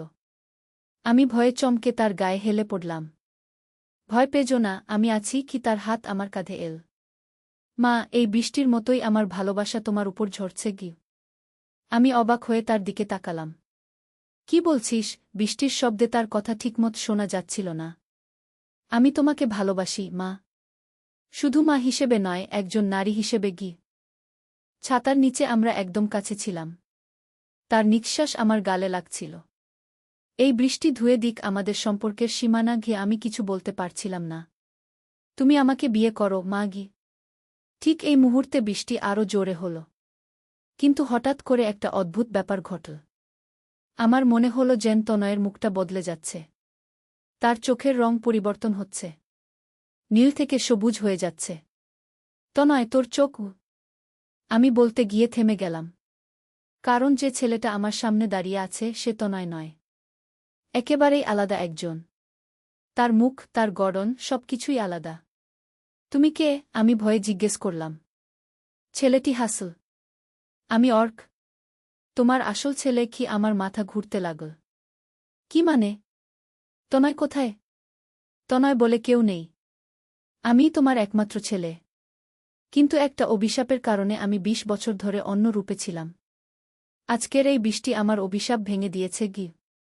আমি কিছুই বুঝতে পারছিলাম না। এটা কিভাবে সম্ভব? অর্ক আমার দিকে তাকাল। মা, তুমি কি মনে করতে পারো আমার জন্মের দিনের কথা? সেদিন তোমার কি হয়েছিল? আমি চোখ বন্ধ করে মনে করার চেষ্টা করলাম। ২০ বছর আগে তনয়ের জন্মের দিন। হ্যাঁ, মনে পড়ছে। সেদিনও এমনই বৃষ্টি হয়েছিল। হাসপাতালে যাওয়ার সময় একজন বৃদ্ধা আমাদের রাস্তা আটকিয়ে দাঁড়িয়েছিল। সেই বৃদ্ধাগু। আমি ফিসফিস করলাম। হ্যাঁ মা। সেই বৃদ্ধা ছিল একজন শক্তিশালী তন্ত্রিক। বাবা তাকে ধাক্কা দিয়ে সরিয়ে দিয়েছিল। সেই কারণে সে আমাকে অভিশাপ দিয়েছিল। কি অভিশাপ? আমি কাপা গলা জিজ্ঞেস করলাম। আমি আমার আসল রূপে থাকতে পারব না। ২০ বছর ধরে অন্য রূপে থাকতে হবে। এবং ২০ বছর পর যেদিন প্রথম বৃষ্টিতে আমি আর আমার মা একসাথে ছাতার নিচে দাঁড়াব, সেদিন আমার অভিশাপ ভাঙবে। আমার মাথা ঝিমঝিম করছিল। তাহলে তনয় তনয় ছিল আমার ছদ্মরূপ।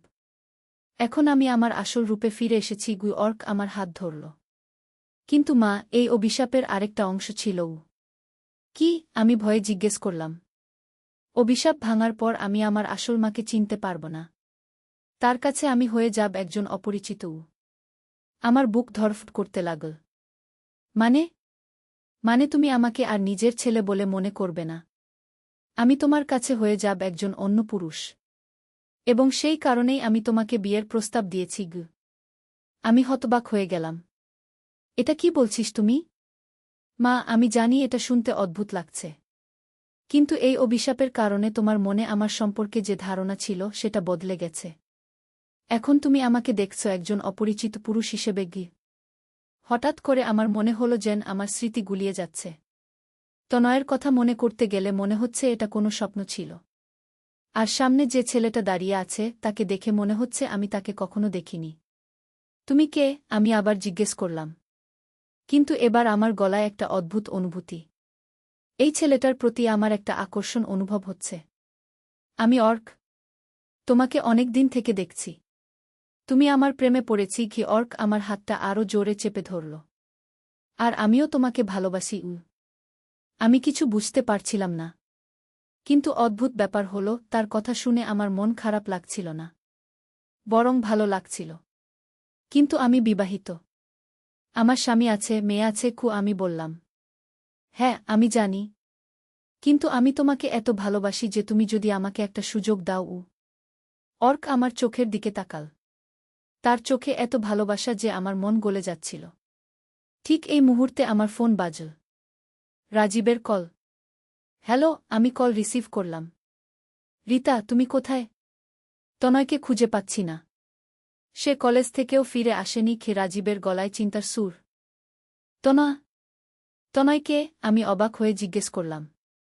কি যেন একটা নাম যা আমার মনে অস্পষ্টভাবে ভেসে আসছে, কিন্তু পরিষ্কার করে মনে করতে পারছি না। কি বলছিস তুমি? তনয় মানে আমাদের ছেলে? রাজীব চিৎকার করল। আমার মাথা ঘুরতে লাগল। কোনো ছেলে? আমাদের তো শুধু মেয়ে আছে, পূজা। তাহলে এই তনয়কে? রাজীব, আমাদের কোনো ছেলে নেই। শুধু পূজা আছে। আমি বললাম। ফোনের ওপাশে রাজীব নিশ্চুপ হয়ে গেল। তারপর বলল, রিতা, তুমি কি বলছ? তনয় আমাদের বড় ছেলে। তোমার মাথা ঠিক আছে তো? আমি ফোন কেটে দিলাম। কি হচ্ছে আমার? কেন আমার মনে হচ্ছে যেন কোনো ছেলের কথা ভুলে যাচ্ছি? অর্ক আমার কাঁধে হাত রাখল। চিন্তা করো না। এটা অভিশাপের প্রভাব।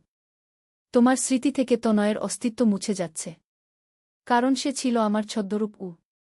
কিন্তু রাজীব কেন তনয়ের কথা বলছে? আমি জিজ্ঞেস করলাম। কারণ অভিশাপটা শুধু তোমার উপর কাজ করেছে। বাকি সবার কাছে তনয় সত্যিকারের ছিল। কিন্তু তুমি যেহেতু আমার আসল মা, তাই তোমার কাছে সত্যটা প্রকাশ পেয়েছে। আমার মনে হচ্ছিল যেন আমি কোনো স্বপ্নের ভেতর আছি। তাহলে এখন কি হবে? এখন তুমি সিদ্ধান্ত নাও। তুমি কি আমার সাথে নতুন জীবন শুরু করবে, নাকি পুরনো জীবনেই থেকে যাবে? অর্ক আমার চোখের দিকে তাকাল। আমি কিছু বলতে পারলাম না। এত বড় একটা সিদ্ধান্ত হঠাৎ করে নেওয়া সম্ভব নয়। আমাকে সময় দাও। আমি বললাম। ঠিক আছে। কিন্তু বেশি সময় নেই। অভিশাপের প্রভাব শুধু 7 দিনের জন্য কাজ করবে। তারপর সবকিছু আবার আগের মতো হয়ে যাবে। অর্ক বলল। মানে? 7 দিন পর তুমি আবার আমাকে তোমার ছেলে তনয় বলে মনে করবে? আর আমি আবার আমার ছদ্মরূপে ফিরে যাব। তখন আর কিছু করার থাকবে না গি। আমার বুকটা ধক করে উঠল। কেন জানি না, এই ছেলেটাকে হারানোর চিন্তায় আমার খারাপ লাগছিল। ততক্ষণে বৃষ্টি কমে এসেছে। চল, আমি তোমাকে বাসায় পৌঁছে দিই, অর্ক বলল। রাস্তায় হাঁটতে হাঁটতে আমি তার দিকে তাকাচ্ছিলাম। সত্যিই সে অনেক সুন্দর। তার মুখে একটা অদ্ভুত আকর্ষণ আছে। কিন্তু সে যা বলছে সেটা কি সত্যি হতে পারে? বাসার সামনে পৌঁছে অর্ক বলল, আমি কাল সকালে তোমার জন্য অপেক্ষা করব পার্কে। যদি আসো মানে তুমি আমাকে বেছে নিয়েছ। আর যদি না আসো তাহলে আমি বুঝব তুমি পুরনো জীবনেই থাকতে চাও। আমি বাসায় ঢুকলাম। রাজীব আর পূজা দুজনেই বসে আছে। আমাকে দেখে রাজীব উঠে এল। রিতা, তনয় কোথায়? সে তো ফিরে আসেনি গু। তনয়কে? আমি আবার জিজ্ঞেস করলাম। রাজীব আমার কপালে হাত দিল। জ্বর নেই। তাহলে তুমি তনয়ের কথা ভুলে যাচ্ছ কেন? পূজা আমার কাছে এল। মা, ভাইরা কোথায়? সে তো বলেছিল আজকে আমার সাথে পড়বে গু। কোনো ভাইজা? আমি অবাক হয়ে জিজ্ঞেস করলাম। পূজা কান্না শুরু করল। মা, তোমার কি হয়েছে? তনয় ভাইয়া মানে আমার বড় ভাই উ। আমি বিছানায় বসে পড়লাম। আমার মাথা ভার লাগছিল। সবাই তনয়ের কথা বলছে কিন্তু আমার কিছুই মনে পড়ছে না। রাতে শুয়ে শুয়ে অর্কের কথা ভাবছিলাম। তার কথা কি সত্যি? সত্যি কি আমার কোনো ছেলে ছিল যার নাম তনয়? আর এখন সে অর্ক নামের অন্য কেউ হয়ে গেছে? পরের দিন সকালে উঠে দেখি রাজীব অফিসে চলে গেছে। পূজাও স্কুলে গেছে। আমি একা। মনে মনে ভাবলাম পার্কে গিয়ে অর্কের সাথে দেখা করি। অন্তত তার কাছে থেকে পুরো বিশ্বাসটা বুঝি। পার্কে গিয়ে দেখি অর্ক একটা বেঞ্চে বসে আছে। আমাকে দেখে সে উঠে দাঁড়াল। তুমি এসেছ? মানে তুমি আমাকে বেছে নিয়েছ? আমি এখনো কিছু ঠিক করিনি। শুধু তোমার সাথে কথা বলতে এসেছি আমি বললাম। আমরা বেঞ্চে বসলাম। অর্ক, তুমি যা বলছো সেটা যদি সত্যি হয় তাহলে প্রমাণ করো। কি প্রমাণ চাও? সে জিজ্ঞেস করল। তনয়ের ছোটবেলার কিছু ঘটনার কথা বলো যা শুধু আমিই জানি গে। অর্ক একটু ভাবল। তারপর বলল, তুমি মনে করতে পারো তনয়ের 5 বছর বয়সে কি হয়েছিল? আমি চোখ বন্ধ করে ভাবার চেষ্টা করলাম। কিন্তু কিছুই মনে আসছে না। মনে পড়ছে না গে। সেই সময় অর্থাৎ আমি খুব অসুস্থ হয়ে পড়েছিলাম। ডাক্তাররা বলেছিল বাঁচার সম্ভাবনা কম। তুমি রাতদিন আমার সেবা করেছিলে। এমনকি একদিন তুমি আমার জন্য মানত করেছিলে যে আমি সুস্থ হলে তুমি কালী মন্দিরে 108টা প্রদীপ জ্বালাবে। আর সেটাই করেছিলে গু। আমার মনে একটা অস্পষ্ট স্মৃতি ভেসে উঠল। হ্যাঁ, এরকম কিছু একটা হয়েছিল। কিন্তু কার জন্য? কোনো সন্তানের জন্য? আরও একটা কথা বলি। তুমি আমার বাম কানের পেছনে একটা ছোট তিল আছে। সেটা তুমি প্রায় চুমু খেতে অর্ক তার কান দেখাল। সত্যিই তার কানের পেছনে একটা তিল। আর অদ্ভুত ব্যাপার হলো, ওই তিলটা দেখে আমার মনে হলো যেন আমি এটা আগে দেখেছি। তুমি কিভাবে জানো এসব? আমি অবাক হয়ে জিজ্ঞেস করলাম। কারণ আমি তোমার ছেলে। হ্যাঁ, তনয় রূপে থাকার সময় এসব ঘটেছিল অর্ক আমার হাত ধরল। কিন্তু এখন আমি আমার আসল রূপে ফিরে এসেছি আমার মাথা ঘুরছিল। এটা কিভাবে সম্ভব? তুমি যদি সত্যিই আমার ছেলে হও তাহলে আমি কেন তোমাকে অন্য চোখে দেখছি? কারণ অভিশাপের প্রভাব। অভিশাপ অনুযায়ী যখন আমি আসল রূপে ফিরব তখন আমার মা আমাকে চিনতে পারবে না। বরং তার কাছে আমি হব একজন অপরিচিত আকর্ষণীয় পুরুষ। তাহলে আমার এই অনুভূতি আমি লজ্জিত হলাম। হ্যাঁ, এটা অভিশাপেরই অংশ। তুমি আমার প্রতি আকৃষ্ট হবে। আর আমিও তোমাকে ভালোবাসব, কিন্তু সেটা মা হিসেবে নয়, একজন নারী হিসেবে। অর্ক আমার চোখের দিকে তাকাল। আমি বুঝতে পারছিলাম না কি করব। কিন্তু এটা তো ভুল। তুমি আমার ছেলে না, এখন আমি তোমার ছেলে নই। এখন আমি অর্ক। একজন স্বতন্ত্র পুরুষ যে তোমাকে ভালোবাসে। কি সে আমার মুখের দিকে ঝুঁকে এল। আমি পিছিয়ে গেলাম। না, এটা ঠিক না কেন ঠিক না? তুমি কি আমাকে ভালো লাগো না? অর্ক জিজ্ঞেস করল। সত্যি বলতে ভালো লাগছিল। খুবই ভালো লাগছিল। কিন্তু আমার বিবেক বলছিল এটা ভুল। আমি বিবাহিত। আমার স্বামী আছে, মেয়ে আছে। আমি বললাম। হ্যাঁ, কিন্তু তুমি কি খুশি? তোমার বিবাহিত জীবনে তুমি কি সন্তুষ্ট? অর্ক আমার চোখে চোখ রাখল। সত্যি বলতে আমি খুব একটা খুশি ছিলাম না। রাজীব ভালো মানুষ, কিন্তু আমাদের মধ্যে সেই আগের মতো ভালোবাসা নেই। প্রতিদিনের একঘেয়ে জীবন। তুমি আমার সাথে নতুন জীবন শুরু করো। আমি তোমাকে খুব ভালোবাসি গু। অর্ক আমার হাত চেপে ধরল। কিন্তু 7 দিন পর তো সবকিছু আবার আগের মতো হয়ে যাবে আমি বললাম। না, যদি তুমি আমাকে বেছে নাও, তাহলে অভিশাপ স্থায়ীভাবে ভেঙে যাবে। আমি সবসময় এই রূপেই থাকব, অর্ক বলল। আমি দ্বিধায় ছিলাম।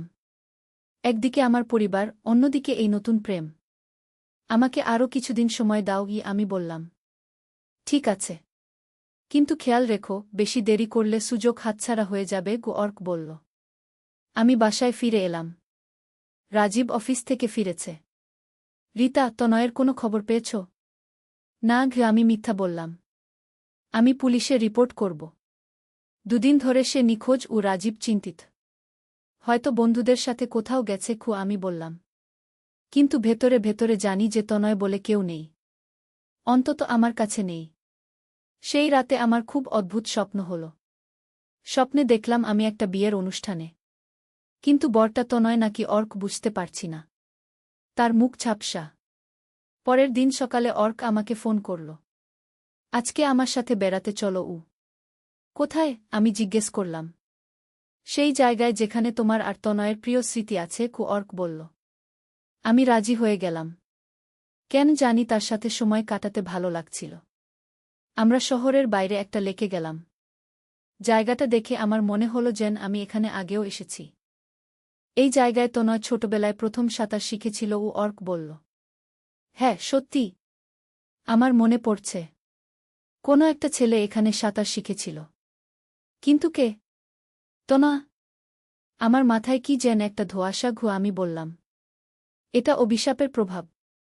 তোমার পুরনো স্মৃতি আর নতুন বাস্তবতার মধ্যে দ্বন্দ্ব চলছে অর্ক লেকের পানিতে পা ডুবাল। আমিও তার পাশে বসলাম। অর্ক, আমি খুব কনফিউজড। কি কনফিউশন? সে আমার দিকে ফিরল। তুমি বলছো তুমি আমার ছেলে ছিলে, কিন্তু এখন তুমি আলাদা কেউ। আমি কেমন করে তোমাকে ভালোবাসতে পারি? কারণ ভালোবাসার কোনো নিয়ম নেই। তুমি আমার সৌন্দর্য দেখছ, আমার ব্যক্তিত্ব দেখছ।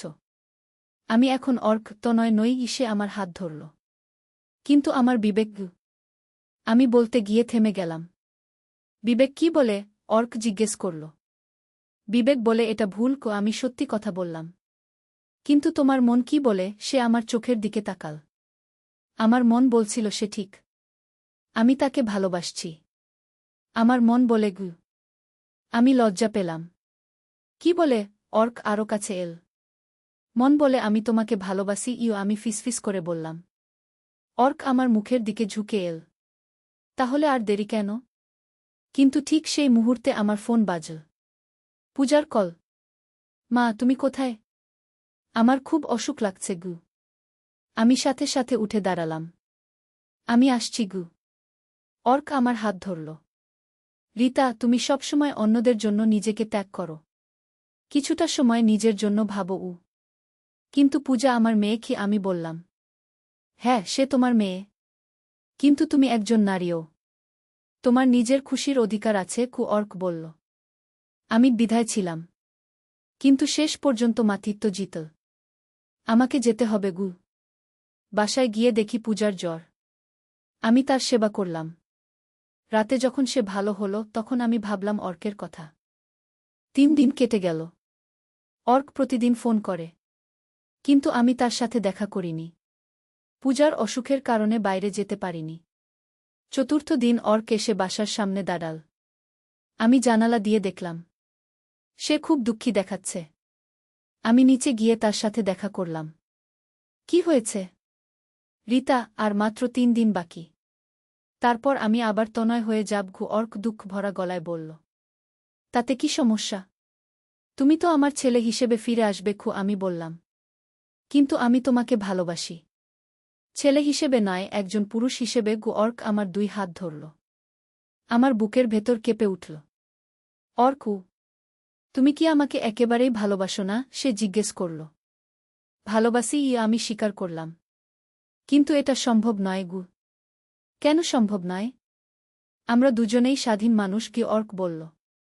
আমি স্বাধীন নই। আমার দায়িত্ব আছে আমি বললাম। তোমার নিজের প্রতি কোনো দায়িত্ব নেই? অর্ক প্রশ্ন করল। আমি কিছু বলতে পারলাম না। রিতা, আমি জানি তুমি খুশি নও। তোমার চোখে সেই উজ্জ্বলতা নেই যা আগে ছিল। অর্ক আমার চোখের দিকে তাকাল। সত্যি কথা বলতে সে ঠিকই বলেছে। আমি খুশি নই। কিন্তু খুশির জন্য কি সব কিছু ছেড়ে দেওয়া যায়? তুমি একবার ভেবে দেখো। যদি আমাকে বেছে নাও তাহলে আমরা একসাথে নতুন জীবন শুরু করতে পারি কি? অর্ক বলল। আর পূজা? আমি জিজ্ঞেস করলাম। পূজাও আমাদের সাথে থাকবে। আমি তাকে নিজের মেয়ের মতো ভালোবাসব। অর্ক আন্তরিকভাবে বলল।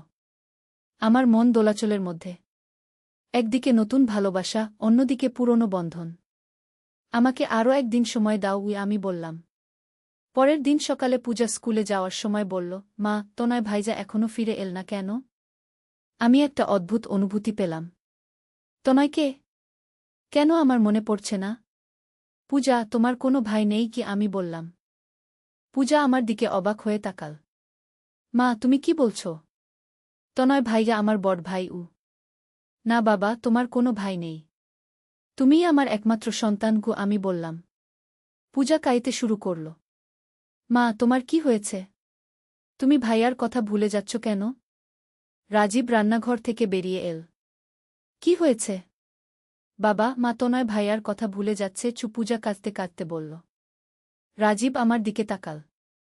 রিতা, ডাক্তারের কাছে যেতে হবে। তোমার মেমরি লস হচ্ছে। আমি কিছু বুঝতে পারছিলাম না। সবাই তনয়ের কথা বলছে কিন্তু আমার কিছুই মনে নেই। দুপুরে অর্ক আমাকে ফোন করল। আজকে তোমার সিদ্ধান্তের দিন। অর্ক, আমার পরিবার আমাকে পাগল ভাবছে। তারা বলছে আমার একটা ছেলে ছিল। আমি বললাম। হ্যাঁ, সেটাই তো। তনয় রূপে আমি তাদের কাছে সত্যি ছিলাম। কিন্তু তোমার কাছে এখন সত্য হল আমি। অর্ক বলল। আমি খুব কনফিউজড। আমাকে সাহায্য করো। আমি অনুরোধ করলাম। তুমি আমার সাথে দেখা করো।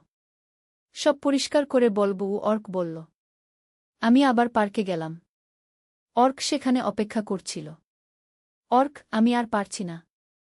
এই দ্বন্দ্ব আমাকে মেরে ফেলছে। আমি বললাম। রিতা, তুমি সিদ্ধান্ত নাও। আমাকে বেছে নাও। অর্ক আমার কাছে এল। কিন্তু আমার পরিবার। আমি বলতে গিয়ে থেমে গেলাম। তোমার পরিবার তোমাকে খুশি রাখতে পারছে?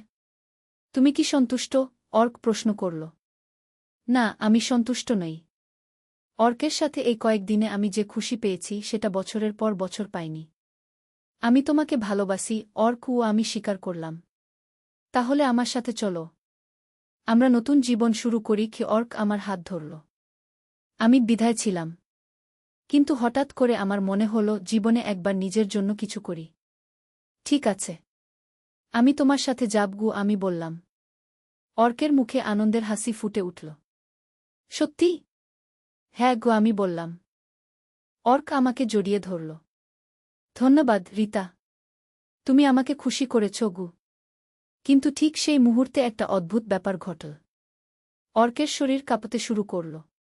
তার চেহারা বিকৃত হয়ে যেতে লাগল। কি হচ্ছে? আমি ভয়ে জিজ্ঞেস করলাম। আমি জানি না। অর্ক কষ্টে বলল।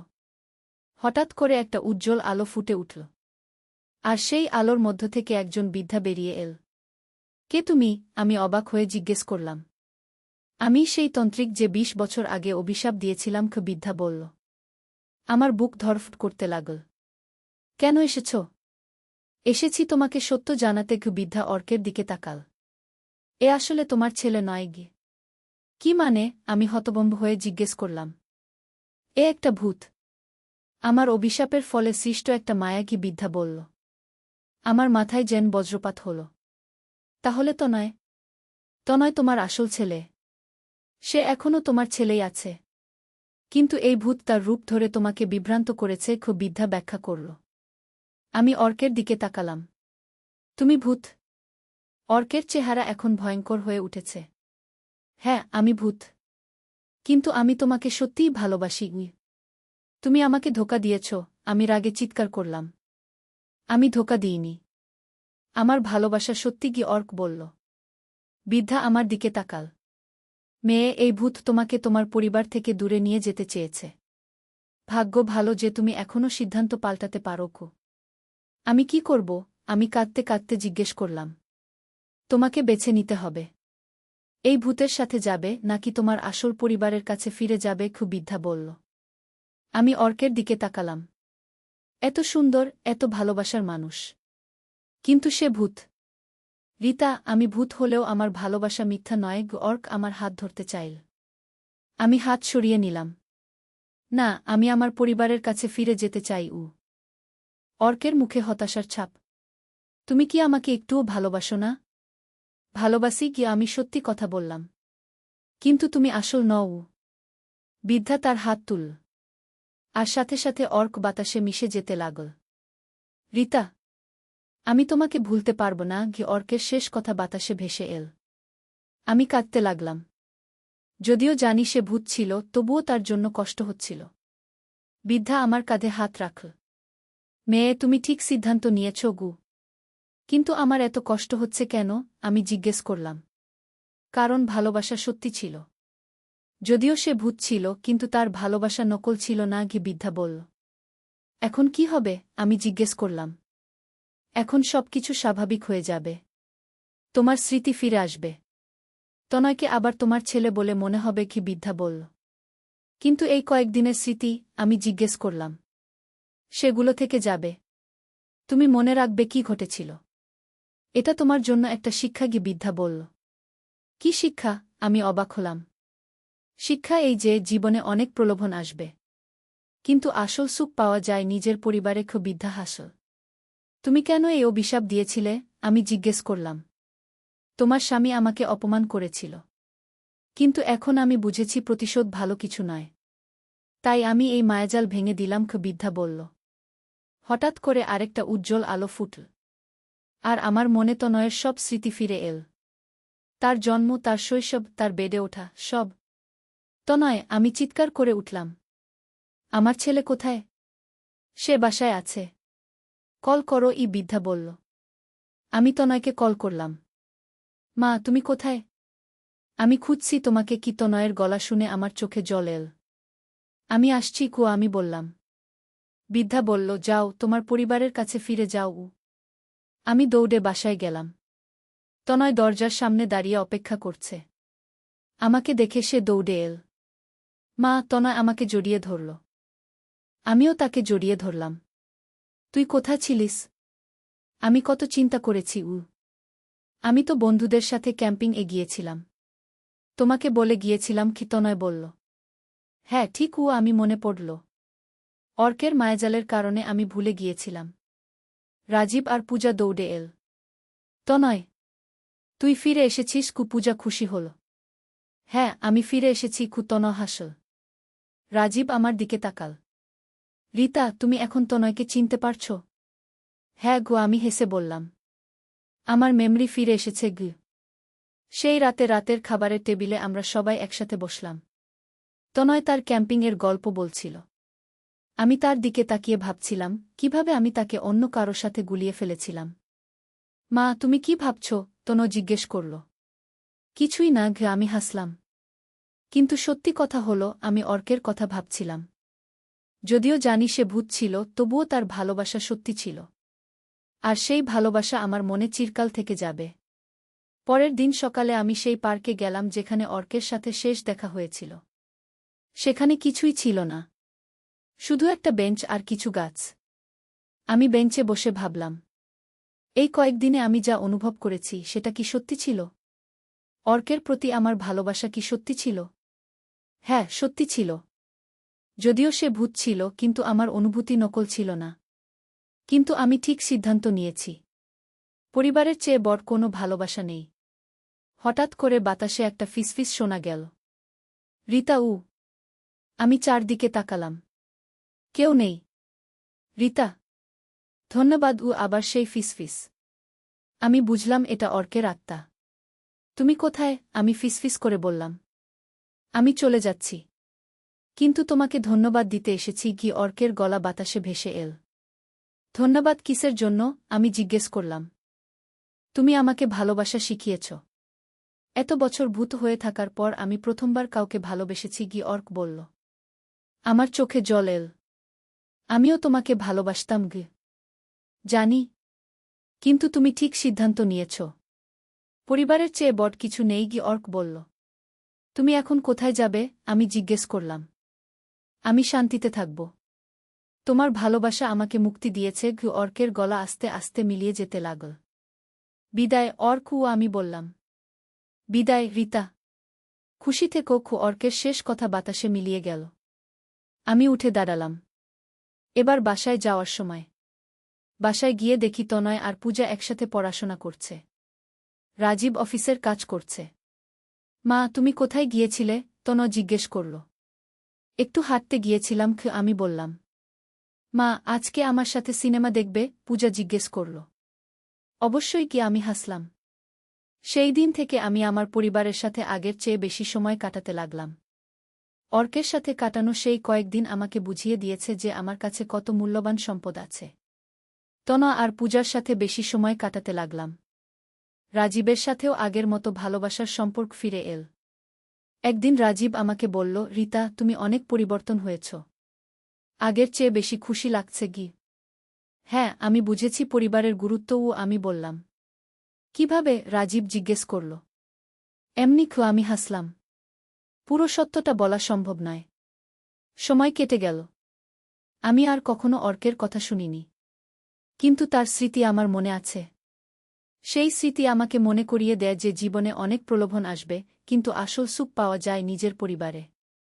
আজ 5 বছর পার হয়ে গেছে। তনয় এখন 25 বছর বয়সী। সে একটা ভালো চাকরি করে।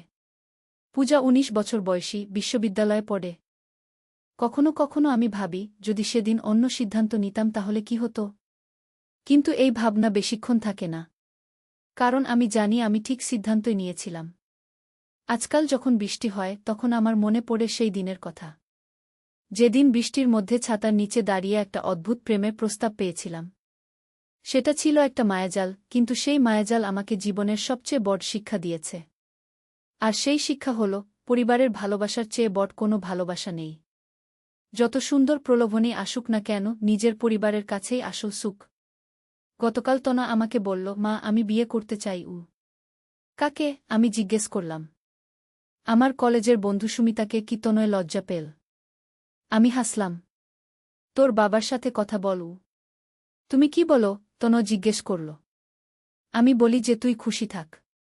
বিয়ে করে নিজের পরিবার তৈরি কর। আমি বললাম। তনয় আমাকে জড়িয়ে ধরল। ধন্যবাদ মা। আমি তাকে জড়িয়ে ধরে ভাবলাম, আরেকটা নতুন অধ্যায় শুরু হল।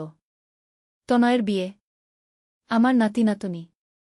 জীবনের এই যাত্রায় আমি অনেক কিছু শিখেছি। কিন্তু সবচেয়ে বড় শিক্ষা হল যে ভালোবাসার অনেক রূপ আছে। কিন্তু সবচেয়ে সুন্দর ভালোবাসা হল পারিবারিক ভালোবাসা। অর্কের মতো রোমান্টিক ভালোবাসা চোখ ধাঁধানো হতে পারে, কিন্তু তা ক্ষণস্থায়ী। পরিবারের ভালোবাসা চিরস্থায়ী। আজ যখন এই গল্প বলছি তখন আমার বয়স 47 বছর। আমি একজন সুখী স্ত্রী, সুখী মা। আর এটাই আমার জীবনের সবচেয়ে বড় পাওয়া। বৃষ্টির দিনগুলোতে আমি জানালার পাশে দাঁড়িয়ে থাকি। আর মনে করি সেই দিনের কথা যেদিন আমার জীবনে একটা অদ্ভুত ঝড় এসেছিল। সেই ঝড় আমার জীবনকে নাড়িয়ে দিয়েছিল, কিন্তু শেষ পর্যন্ত আমি আমার গন্তব্যে পৌঁছেছি। আর সেই গন্তব্য হল আমার নিজের বাড়ি, আমার নিজের পরিবার। যেখানে আমি সত্যিকারের রিতা সেন। একজন ভালোবাসার মা, একজন নিবেদিতপ্রাণ স্ত্রী। এই গল্পের শিক্ষা হল যে জীবনে অনেক রকম প্রলোভন আসবে। অনেক রকম আকর্ষণীয় মানুষের সাথে দেখা হবে। কিন্তু মনে রাখতে হবে যে আসল সুখ পাওয়া যায় নিজের পরিবারে, নিজের ভালোবাসার মানুষদের কাছে। প্রেম অনেক রকম। কিন্তু সবচেয়ে সুন্দর প্রেম হল পারিবারিক প্রেম। সেই প্রেমে কোনো শর্ত নেই, কোনো প্রলোভন নেই। শুধু আছে নিঃস্বার্থ ভালোবাসা। আর এই নিঃস্বার্থ ভালোবাসাই জীবনের সবচেয়ে বড় পাওয়া। গল্পের শেষ। নূরের সন্ধানে। একটি ইসলামিক গল্প। প্রথম অধ্যায়, অন্ধকারের মাঝে আলোর খোঁজ। মক্কার প্রান্তরে, যেখানে বালুকনারা চাঁদের আলো রূপালী হয়ে ওঠে, সেখানে বাস করত এক যুবক। তার নাম আবদুল্লাহ ইবনে আমর। বয়স মাত্র 20, কিন্তু মনে প্রশ্নের পর প্রশ্ন। পিতা আমর ইবনে সালিম ছিলেন একজন সম্মানিত ব্যবসায়ী, মায়ের নাম ফাতিমা বিনতে খালিদ, একজন ধার্মিক মহিলা যিনি 5 ওয়াক্ত নামাজ আদায়ে কখনো বিলম্ব করতেন না। আবদুল্লাহর হৃদয়ে একটি বিশেষ অস্থিরতা ছিল। প্রতিদিন সূর্যোদয়ের সময় যখন আজানের মধুর ধ্বনি কানে আসত, তখন তার মন প্রশ্ন করত, এই যে আল্লাহর ডাক, এর গভীরতা কতটুকু? শুধুমাত্র 5 ওয়াক্ত নামাজ পড়লেই কি আল্লাহর নৈকট্য পাওয়া যায়? একদিন ফজরের নামাজের পর, যখন সবাই ঘুমিয়ে পড়েছে, আব্দুল্লাহ একা বসে ছিল তার ছাদের উপর। আকাশের তারাগুলো যেন তার সাথে কথা বলছিল। হঠাৎ তার মনে পড়ল রাসূল এর একটি হাদিস যা তার মা তাকে শিখিয়েছিলেন, যে ব্যক্তি আল্লাহর জন্য 1 কদম এগিয়ে আসে, আল্লাহ তার জন্য 10 কদম এগিয়ে আসেন। এই হাদিসটি তার হৃদয়ে গভীর রেখাপাত করল। সে মনে মনে প্রতিজ্ঞা করল, আমি আল্লাহর নৈকট্য অর্জনের জন্য যা যা করতে হয় তা করব। আমি তার প্রকৃত বান্দা হওয়ার চেষ্টা করব। পরদিন সকালে আব্দুল্লাহ তার পিতার কাছে গেল। আমর ইবনে সালিম তখন তার দোকানে হিসাব নিকাশ করছিলেন। আব্বা, আব্দুল্লাহ বলল, আমি আল্লাহর পথে আরও গভীরভাবে চলতে চাই। আমার মনে হয় শুধুমাত্র ফরজ ইবাদত করে আমি সন্তুষ্ট হতে পারছি না। পিতা চোখ তুলে তাকালেন। তিনি একটি মৃদু হাসি দিলেন। বেটা, এটা খুবই ভালো কথা। কিন্তু মনে রেখো, ইসলামে কোনো কিছুই অতিরঞ্জিত করা ঠিক নয়। রাসূল বলেছেন, দিনের ব্যাপারে মধ্যপন্থা অবলম্বন করো। আব্বা, আমি বুঝতে পারছি। কিন্তু আমার মনে হয় আমার আরও বেশি জানার দরকার। আরও বেশি বুঝার দরকার। আমর ইবনে সালিম তার ছেলের দিকে তাকিয়ে দেখলেন সত্যিই একটা আধ্যাত্মিক পিপাসা আছে তার মধ্যে। তিনি বললেন, তাহলে তুমি শায়েখ আব্দুর রহমানের কাছে যাও। তিনি আমাদের এলাকার একজন বিশিষ্ট আলিম। তার কাছে কুরআন ও হাদিসের গভীর জ্ঞান আছে। দ্বিতীয় অধ্যায়, জ্ঞানের আলো। শায়েখ আব্দুর রহমান ছিলেন 70 বছর বয়সী একজন মানুষ, যার দাড়ি ছিল সাদা তুষারের মতো, কিন্তু চোখে ছিল তরুণের মতো উজ্জ্বল আলো।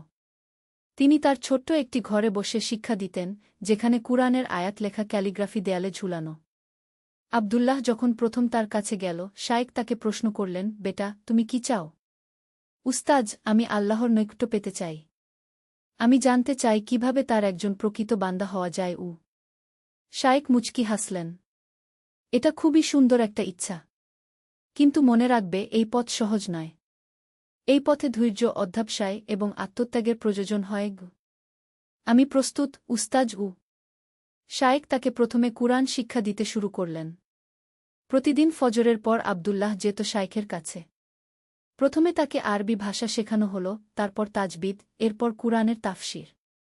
দেখো বেটা, শায়েখ একদিন বললেন, সূরা আল ইখলাসের তাফসির করতে গিয়ে, এই ছোট্ট সূরাটিতে তাওহীদের পূর্ণ শিক্ষা রয়েছে। কুল হুয়াল্লাহু আহাদ, বলো, তিনি আল্লাহ এক। এখানে আহাদ শব্দটির অর্থ শুধু এক নয়, বরং এক যার কোনো অংশীদার নেই, কোনো সমকক্ষ নেই। আব্দুল্লাহ এই শিক্ষাগুলো মনোযোগ সহকারে শুনত এবং নোট করত। কয়েক মাস পর তার কুরআন তিলাওয়াত এতটাই সুন্দর হয়ে গেল যে মসজিদের ইমাম সাহেব তাকে কখনো কখনো তারাবিহর নামাজে তিলাওয়াত করতে বলতেন। একদিন শায়েখ তাকে বললেন, আব্দুল্লাহ, তুমি এখন কুরআনের বাহ্যিক জ্ঞান অর্জন করেছ। এখন তোমাকে এর ভেতরের গান শিখতে হবে। সেটা কি, উস্তাজ? তাহাজ্জুদ নামাজ, জিকির এবং নিজের নফসের সাথে সংগ্রাম। এটাই তাসাউফের প্রাথমিক পাঠকে। শায়েখ তাকে শিখিয়ে দিলেন কিভাবে রাতের শেষ তৃতীয়াংশে উঠে তাহাজ্জুদ পড়তে হয়। এই সময়টা শায়েখ বললেন, আল্লাহ পৃথিবীর আকাশে নেমে আসেন এবং বলেন, কে আছে আমার কাছে দোয়া করার? আমি তার দোয়া কবুল করব। কে আছে আমার কাছে ক্ষমা চাওয়ার? আমি তাকে ক্ষমা করে দেব। তৃতীয় অধ্যায়, পরীক্ষার সময়। আব্দুল্লাহ নিয়মিত তাহাজ্জুদ পড়তে শুরু করল। প্রথম প্রথম খুবই কষ্ট হতো। রাত 2টার সময় ঘুম ভেঙে উঠে অজু করে নামাজে দাঁড়ানো সহজ কাজ ছিল না। কিন্তু যতই দিন যেতে লাগল, ততই মনে হল যেন একটা মিষ্টি নেশা তাকে পেয়ে বসেছে। তাহাজ্জুদের নামাজে দাঁড়িয়ে যখন সে কুরআন তিলাওয়াত করত, মনে হতো যেন আল্লাহর সাথে সরাসরি কথা বলছে।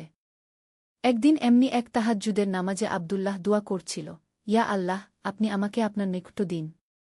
আপনার প্রিয় বান্দা বানিয়ে নিন। আমার হৃদয়কে আপনার মহব্বতে পরিপূর্ণ করে দিন। হঠাৎ তার মনে একটা প্রশ্ন এলো, আমি কি সত্যিই আল্লাহর জন্যই এসব করছি, নাকি নিজের কোনো স্বার্থে? এই প্রশ্নটি তাকে খুবই বিচলিত করল। পরদিন সকালে সে শায়েখের কাছে গিয়ে এই প্রশ্নের কথা বলল। শায়েখ আব্দুর রহমান হাসলেন। বাহ, এটা তো খুবই ভালো লক্ষণ। কি মানে, উস্তাজ? দেখো বেটা, নফসের সাথে সংগ্রামের প্রথম ধাপই হল নিজের নিয়তকে পরিশুদ্ধ করা। যখন তুমি নিজেই নিজের নিয়ত নিয়ে প্রশ্ন করছ, তখন বুঝতে হবে আল্লাহ তোমার মনকে জাগ্রত করছেন গু। তাহলে আমি কি করব? প্রতিদিন নিজেকে প্রশ্ন করবে, আমি কি আল্লাহর সন্তুষ্টির জন্য এই কাজ করছি, নাকি মানুষকে দেখানোর জন্য? আমি কি আল্লাহর পুরস্কারের লোভে এই কাজ করছি, নাকি কেবলমাত্র তার মহব্বতের জন্য?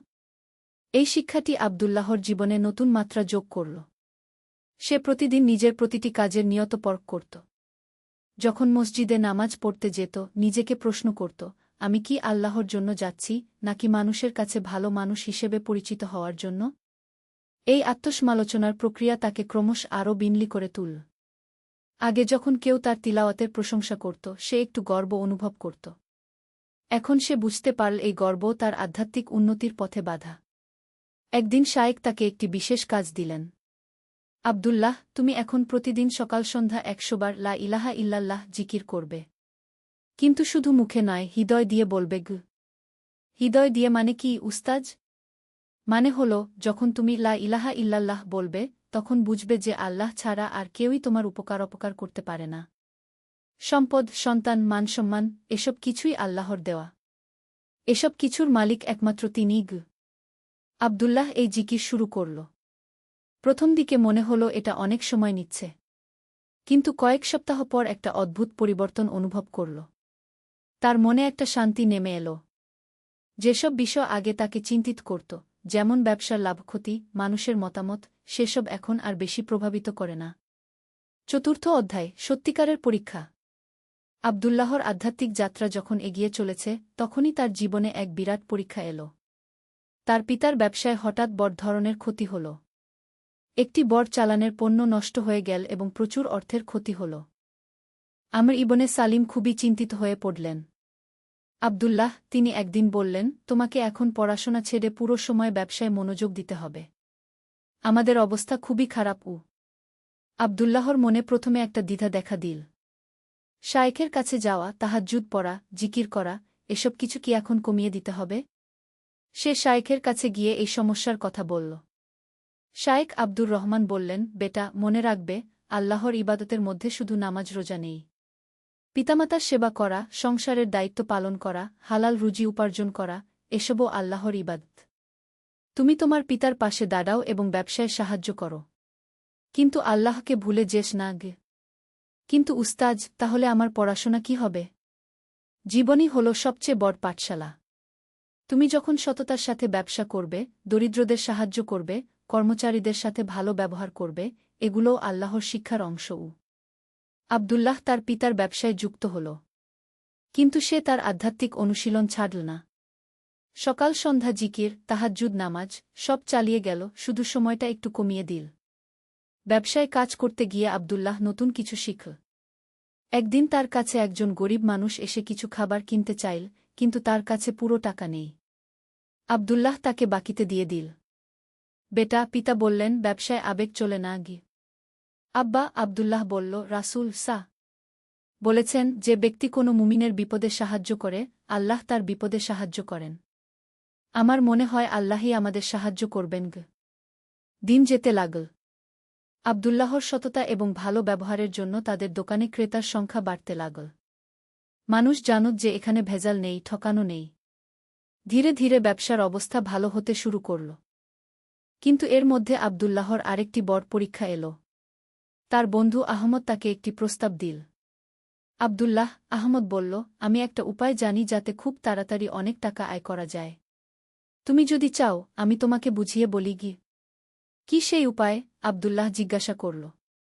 আহমদ তাকে কিছু অনৈতিক ব্যবসার কথা বলল। দেখো, সবাই এটা করে।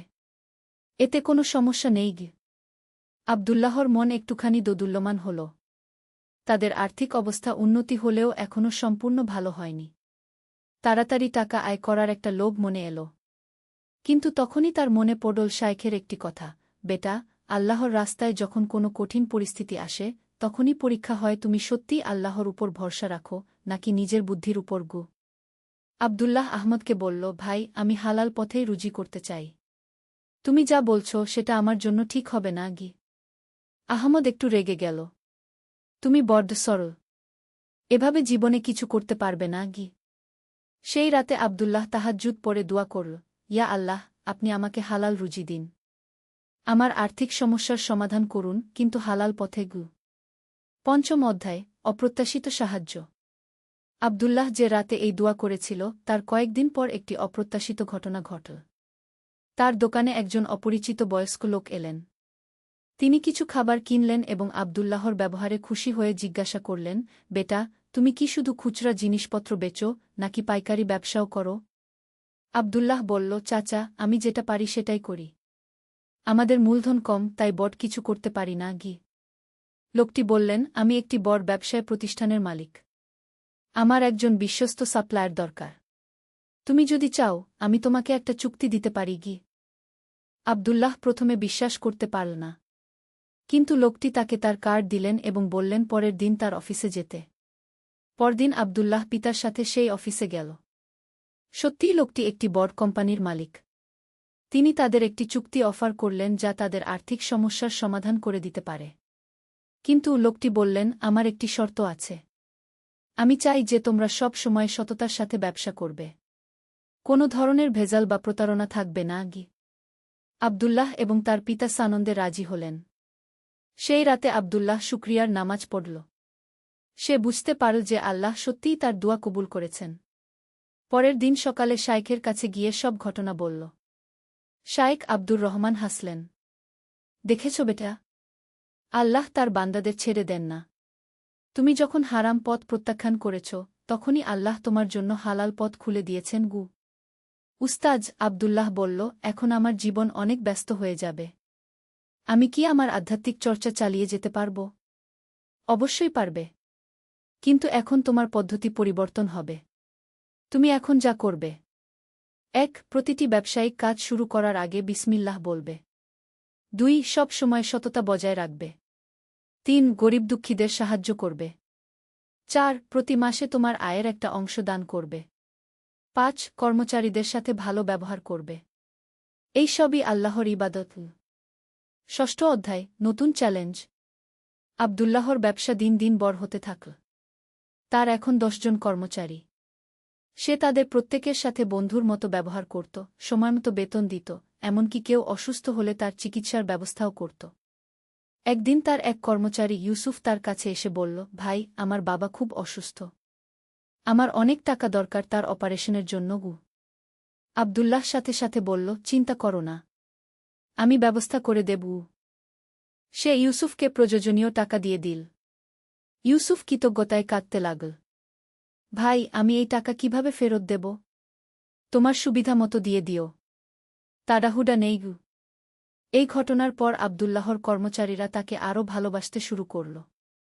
তারা মন দিয়ে কাজ করত। কিন্তু এর পাশাপাশি নতুন কিছু সমস্যাও দেখা দিল। আব্দুল্লাহর কিছু প্রতিদ্বন্দ্বী ব্যবসায়ী তার সততার জন্য হিংসা করতে লাগল। একদিন আব্দুল্লাহর প্রতিদ্বন্দ্বী ব্যবসায়ী করিম সাহেব তার কাছে এসে বলল, আব্দুল্লাহ ভাই, আপনি এত কম দামে জিনিস বেচেন কেন? এতে সবার ব্যবসার ক্ষতি হচ্ছে গি। করিম ভাই, আব্দুল্লাহ বলল, আমি ন্যায্য দামে বিক্রি করি, লাভ নিই, কিন্তু অতিরিক্ত লাভ করি না গি। কিন্তু এভাবে তো আমাদের সবার ব্যবসা মার খাবে গু। করিম ভাই, আপনিও এই পথ অবলম্বন করুন, দেখবেন আল্লাহ আপনার ব্যবসায় বরকত দেবেন গু। করিম সাহেব রেগে চলে গেলেন। কয়েকদিন পর আব্দুল্লাহ জানতে পারল যে করিম সাহেব তার বিরুদ্ধে বিভিন্ন জনের কাছে নালিশ করছেন। এমনকি তিনি সরকারি অফিসে গিয়ে আব্দুল্লাহর ব্যবসার লাইসেন্স নিয়ে সমস্যা তৈরি করার চেষ্টা করছেন। আব্দুল্লাহর মন খারাপ হল। সে শাইখের কাছে গিয়ে এই সমস্যার কথা বলল। উস্তাজ, আমি সততার পথে চলার চেষ্টা করছি, কিন্তু মনে হচ্ছে এতে আমার শত্রু বাড়ছে গি। শাইখ আব্দুর রহমান বললেন, বেটা, এটাই তো স্বাভাবিক। যখনই কেউ ভালো কিছু করার চেষ্টা করে, তখনই তার বিরোধিতা হয়। তুমি কি মনে করো নবী রাসূলগণের জীবন সহজ ছিল? না উস্তাজ। তাহলে দেখো, তুমি আল্লাহর পথে আছো। ধৈর্য ধরো এবং আল্লাহর উপর ভরসা রাখো। এবং একটা জিনিস মনে রেখো, তুমি যদি সত্যিকার অর্থে আল্লাহর জন্য কাজ করো, তাহলে আল্লাহই তোমার সাহায্যকারী হবেন গু। সপ্তম অধ্যায়, ধৈর্যের পরীক্ষা।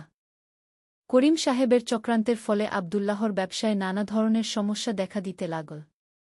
কয়েকটি সরকারি অফিস থেকে বিভিন্ন কাগজপত্রের জন্য ডাক আসতে লাগল। এতে তার অনেক সময় এবং অর্থ ব্যয় হতে লাগল।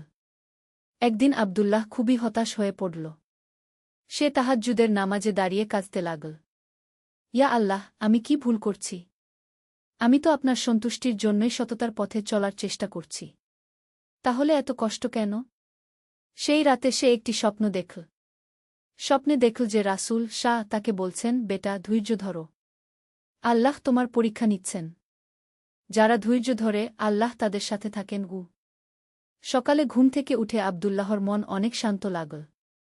সে বুঝতে পারল যে এটা একটা পরীক্ষা। ঠিক সেই সময় একটি অপ্রত্যাশিত ঘটনা ঘটল। করিম সাহেব নিজেই আব্দুল্লাহর কাছে এলেন। কিন্তু এবার তার অবস্থা ভিন্ন। তিনি খুবই বিনীতভাবে বললেন, আব্দুল্লাহ ভাই, আমি আপনার কাছে ক্ষমা চাইতে এসেছি। আব্দুল্লাহ অবাক হয়ে বলল, কি হয়েছে করিম ভাই?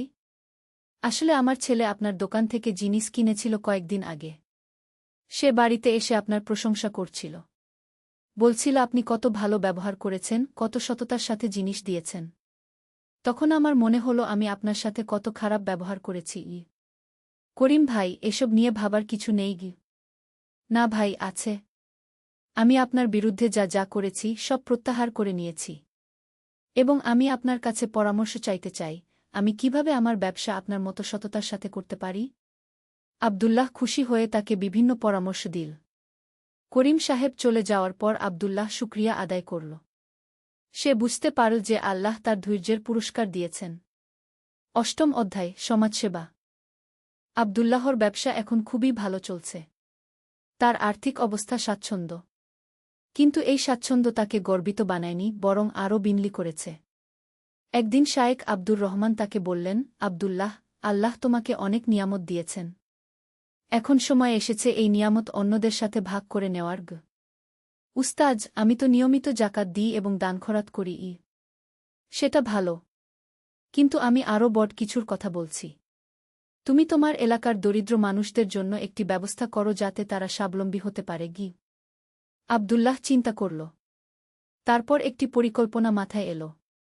সে তার এলাকার দরিদ্র যুবকদের ডাকল এবং তাদের বলল, তোমরা যারা কাজ শিখতে চাও, আমি তোমাদের প্রশিক্ষণের ব্যবস্থা করে দেব। এবং প্রশিক্ষণের পর আমার ব্যবসায়িক নেটওয়ার্কে কাজের সুযোগ করে দেব। প্রথমে 10 জন যুবক এগিয়ে এল। আব্দুল্লাহ তাদের বিভিন্ন কারিগরি কাজ শেখানোর ব্যবস্থা করল। কয়েক মাস পর তাদের সবার কাজের ব্যবস্থা হয়ে গেল। এই খবর ছড়িয়ে পড়ার পর আরও অনেকে এগিয়ে এল। আব্দুল্লাহ একটি ছোট প্রশিক্ষণ কেন্দ্র স্থাপন করল। কিন্তু শুধু পুরুষদের নয়, সে মহিলাদের জন্যও ভাবল। তার মা ফাতিমা বিনতে খালিদের সাহায্যে সে এলাকার দরিদ্র মহিলাদের সেলাইকাটাই শেখানোর ব্যবস্থা করল।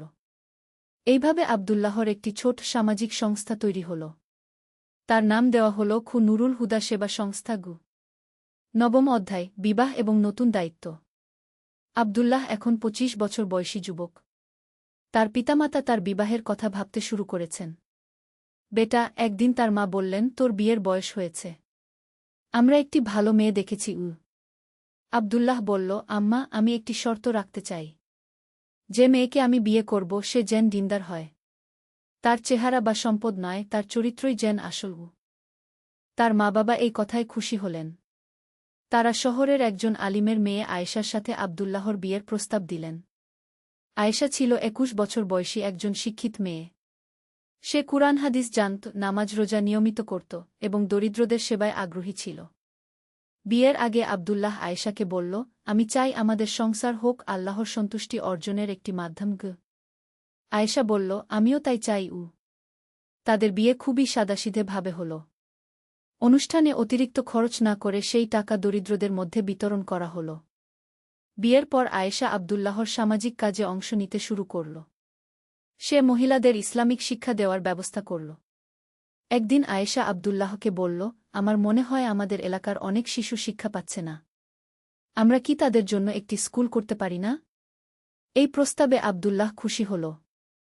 তারা একসাথে নুরুল ইলম বিদ্যালয় নামে একটি স্কুল স্থাপনা করল, যেখানে দরিদ্র শিশুরা বিনামূল্যে পড়াশোনা করতে পারত। দশম অধ্যায়, পরিবার এবং আধ্যাত্মিক উন্নতি। বিয়ের 2 বছর পর আব্দুল্লাহ এবং আয়েশার একটি ছেলে হল। তার নাম রাখা হল ইউসুফ। সন্তান হওয়ার পর আব্দুল্লাহর দায়িত্বের পরিমাণ বাড়ল, কিন্তু আল্লাহর প্রতি তার কৃতজ্ঞতাও বাড়ল। আয়েশা, একদিন সে তার স্ত্রীকে বলল, আমি চাই আমাদের ছেলে এমনভাবে বড় হোক যেন সে আল্লাহর একজন নেক বান্দা হয় গে। ইনশাল্লাহ, আয়েশা বলল। আমরা তাকে ছোটবেলা থেকেই দিনের শিক্ষা দেবগু। ইউসুফ যখন ৩ বছর বয়সী তখন থেকেই আব্দুল্লাহ তাকে ছোট ছোট দোয়া শেখাতে শুরু করল। আবু বাবা, একদিন ইউসুফ বলল, আপনি রাতে কেন উঠে দাঁড়ান? বেটা, আমি আল্লাহর সাথে কথা বলি। আমিও বলবো। আব্দুল্লাহ হাসল। সে বুঝতে পারল যে সন্তান পিতার কাজ দেখেই শেখে। এদিকে তার ব্যবসা এবং সামাজিক কাজ আরও বিস্তৃত হতে লাগল। নুরুল হুদা সেবা সংস্থা গিয়ে এখন শহরের সবচেয়ে বিশ্বস্ত দাতব্য সংস্থাগুলোর একটি। কিন্তু এই সব কাজের মধ্যেও আব্দুল্লাহ তার আধ্যাত্মিক অনুশীলন অব্যাহত রাখল। প্রতিদিন তাহাজ্জুদ, নিয়মিত জিকির এবং শায়েখের কাছে হাজিরা, সব কিছু চালিয়ে গেল। একদিন শায়েখ আব্দুর রহমান তাকে বললেন, আব্দুল্লাহ, তুমি এখন একটি পর্যায়ে পৌঁছেছ যেখানে তোমার কাজের মধ্যেই ইবাদত হয়ে যাচ্ছে গিয়ে। কি মানে উস্তাজ? মানে হল, তুমি যখন একটি দরিদ্র পরিবারকে সাহায্য করো, এটা তোমার ইবাদত। তুমি যখন তোমার কর্মচারীদের সাথে ন্যায্য ব্যবহার করো, এটা তোমার ইবাদত। তুমি যখন তোমার সন্তানকে ভালো শিক্ষা দাও, এটাও তোমার ইবাদত। আব্দুল্লাহ এই কথা শুনে অভিভূত হল। সে বুঝতে পারল যে আল্লাহর পথে চলার মানে শুধু মসজিদে বসে থাকা নয়, বরং জীবনের প্রতিটি ক্ষেত্রে তার নির্দেশনা অনুসরণ করা। একাদশ অধ্যায়, বড় পরীক্ষা। আব্দুল্লাহর জীবন যখন সুখে শান্তিতে কাটছে তখন একটি বড় বিপদ এল। শহরে একটি মহামারী ছড়িয়ে পড়ল। অনেক মানুষ অসুস্থ হয়ে পড়ল, ব্যবসা-বাণিজ্য বন্ধ হয়ে গেল। আব্দুল্লাহর ব্যবসায়ও প্রভাব পড়ল। কিন্তু তার বড় চিন্তা ছিল এলাকার দরিদ্র মানুষদের নিয়ে। তাদের তো কোনো সঞ্চয় নেই। এই অবস্থায় তারা কি করবে? সে তার সংস্থার মাধ্যমে খাদ্য বিতরণের ব্যবস্থা করল। তার নিজের সঞ্চিত অর্থ থেকে চাল, ডাল, তেল কিনে প্রয়োজনীয় পরিবারগুলোর মধ্যে বিতরণ করতে লাগল। আব্দুল্লাহ, একদিন তার পিতা বললেন, তুমি এভাবে সব টাকা শেষ করে ফেলছ। নিজের সংসারের কথাও ভাবগু। আব্বা, আব্দুল্লাহ বলল, আল্লাহ আমাকে দিয়েছেন যাতে আমি অন্যদের সাহায্য করতে পারি। আমি যদি এই সময় মানুষের পাশে না দাঁড়াই, তাহলে আমার এত ধনসম্পদ কি কাজে? কিন্তু এর পরেই আব্দুল্লাহর নিজের উপরেও বিপদ এল। তার ছেলে ইউসুফ অসুস্থ হয়ে পড়ল। ডাক্তার বলল অবস্থা গুরুতর। আব্দুল্লাহ এবং আয়েশা দিনরাত তাদের ছেলের পাশে বসে থাকল। তারা নামাজ দোয়া করতে লাগল। একদিন রাতে যখন ইউসুফের অবস্থা খুবই খারাপ, আব্দুল্লাহ তাহাজ্জুদের নামা। নূরের পথে। একটি ইসলামিক গল্প। প্রথম অধ্যায়, অন্ধকারের সূচনা। ঢাকার পুরান ঢাকার একটি গলিতে ছিল হাশিম মিয়ার ছোট্ট একটি দোকান। চা আর বিস্কুটের দোকান। সকাল থেকে রাত পর্যন্ত কাজ করেও তার সংসার চালাতে হিমশিম খেতে হতো। স্ত্রী রহিমা খাতুন আর 2 ছেলে, বড় ছেলে করিম 8 বছর, ছোট ছেলে রহিম 2 বছর। হাশিম মিয়া নিয়মিত নামাজ পড়তেন, কিন্তু অভাবের তাড়নায় অনেক সময় মনে অশান্তি আসত। আল্লাহ কেন আমাকে এত কষ্ট দিলেন? এমন প্রশ্ন মনে আসত। কিন্তু তারপরই তওবা করতেন, আস্তাগফিরুল্লাহ, আল্লাহর ফয়সালা রাজি থাকতে হবে গু। করিম ছেলেটি ছিল একটু বেপরোয়া। স্কুল ছেড়ে দিয়েছে, বন্ধুদের সাথে ঘুরে বেড়ায়। মাঝে মাঝে বাবার দোকানে সাহায্য করে, কিন্তু মন নেই। রহিম অপরদিকে পড়াশোনায় ভালো, কিন্তু স্কুলের খরচ চালানো কঠিন হয়ে যাচ্ছে। একদিন সন্ধ্যায় হাশিম মিয়া দোকান গুটিয়ে বাড়ি ফিরছিলেন। পকেটে মাত্র 200 টাকা। বাড়ি ভাড়া দিতে হবে, চাল কিনতে হবে। ভাবতে ভাবতে হাঁটছিলেন। হঠাৎ দেখলেন রাস্তার পাশে একজন বৃদ্ধ ভিক্ষুক বসে আছে।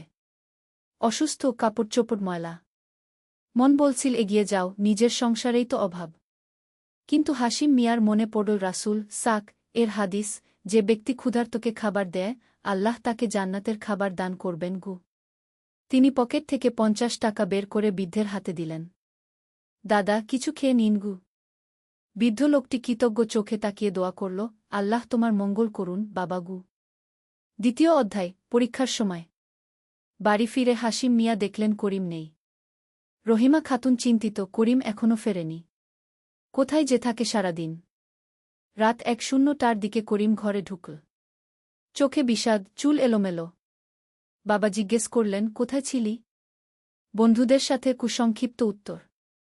করিম, একটা কাজ করা দরকার।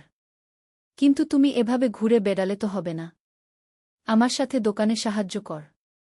পড়াশোনা করতে না পারলেও অন্তত কিছু কাজ শিখি। করিম কিছু না বলে নিজের ঘরে চলে গেল। পরের দিন সকালে হাসিম মিয়া ফজরের নামাজ পড়ে দোকানের জন্য রওনা দিলেন। দোকানে গিয়ে দেখেন এক অদ্ভুত ব্যাপার, রাতে দোকানের সামনে একটা ব্যাগ পড়ে আছে। ভেতরে ৫,০০০ টাকা।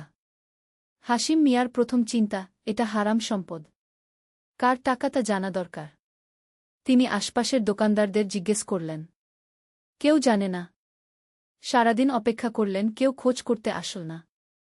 সন্ধ্যায় একজন যুবক এসে জিজ্ঞেস করল, ভাইজান, এখানে একটা টাকার ব্যাগ পাওয়া গেছে নাকি? আমার বাবার ওষুধের টাকা হারিয়ে গেছে গি। হাসিম মিয়া জিজ্ঞেস করলেন, কত টাকা ছিল? কি ব্যাগে?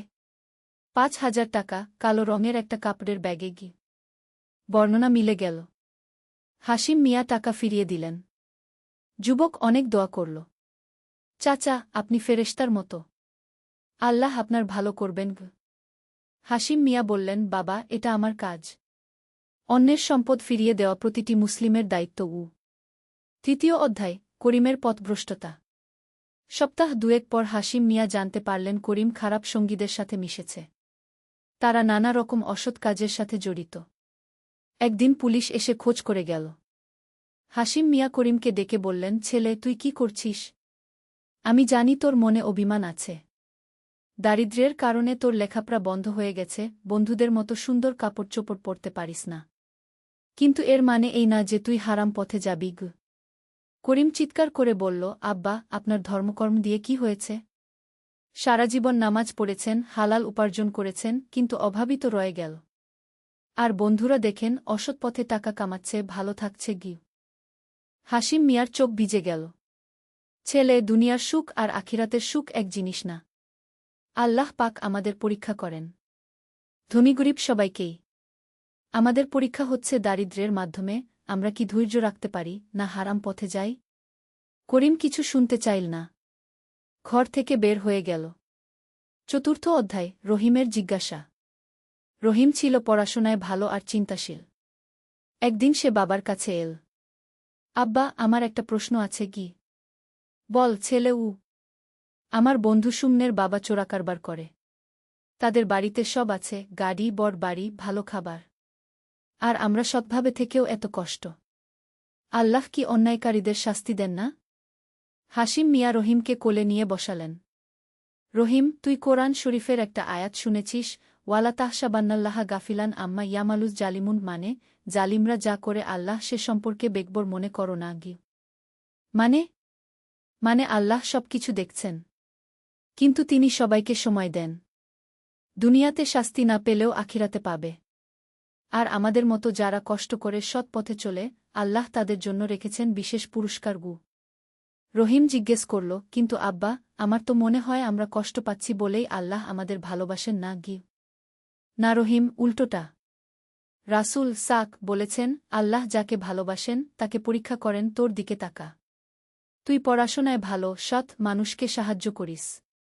এগুলো তো আল্লাহরই তৌফিক। রহিমের মুখে হাসি ফুটল। তাহলে আমরা আল্লাহর প্রিয় বান্দা? ইনশাআল্লাহ গু। পঞ্চম অধ্যায়, বিপদের রাত। একদিন গভীর রাতে করিম বাড়িতে ফিরল। খুব ভয় পেয়ে কাঁপছিল। আম্মা, আব্বা কোথায়?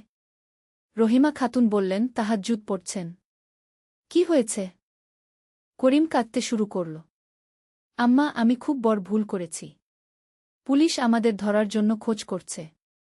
আমরা একটা দোকানে চুরি করেছিলাম গে। রহিমা খাতুনের মাথায় যেন আকাশ ভেঙে পড়ল। তুই কি করেছিস করিম? হাসিম মিয়া নামাজ শেষ করে এসে সব শুনলেন। মুখে কোনো রাগ নেই, শুধু দুঃখ। করিম, এখনো সময় আছে। যাদের ক্ষতি করেছিস তাদের কাছে গিয়ে ক্ষমা চা। যা চুরি করেছিস ফিরিয়ে দে গি। কিন্তু আব্বা, পুলিশ ধরবে, জেল হবে গু। ছেলে, আল্লাহর কাছে তওবা করে মানুষের কাছে ক্ষমা চাওয়াটা শাস্তি পাওয়ার চেয়ে ভালো। অন্তত তোর বিবেক পরিষ্কার হবে গু। করিম রাতভর কাঁদল। ফজরের আজানের সময় বাবার কাছে এসে বলল, আব্বা, আমি আপনার সাথে নামাজ পড়ব। ষষ্ঠ অধ্যায়, তওবার পথ। পরের দিন সকালে করিম বাবার সাথে সেই দোকানে গেল যেখানে চুরি করেছিল। দোকানদার আগে রাগ করলেও পরে করিমের কান্না আর অনুশোচনা দেখে ক্ষমা করে দিলেন। তোমার বাবা সৎ মানুষ। তার ছেলে হয়ে এমন কাজ করলে তো দুঃখ পাবেন। আর করো না এসব। করিম সব কিছু ফিরিয়ে দিল।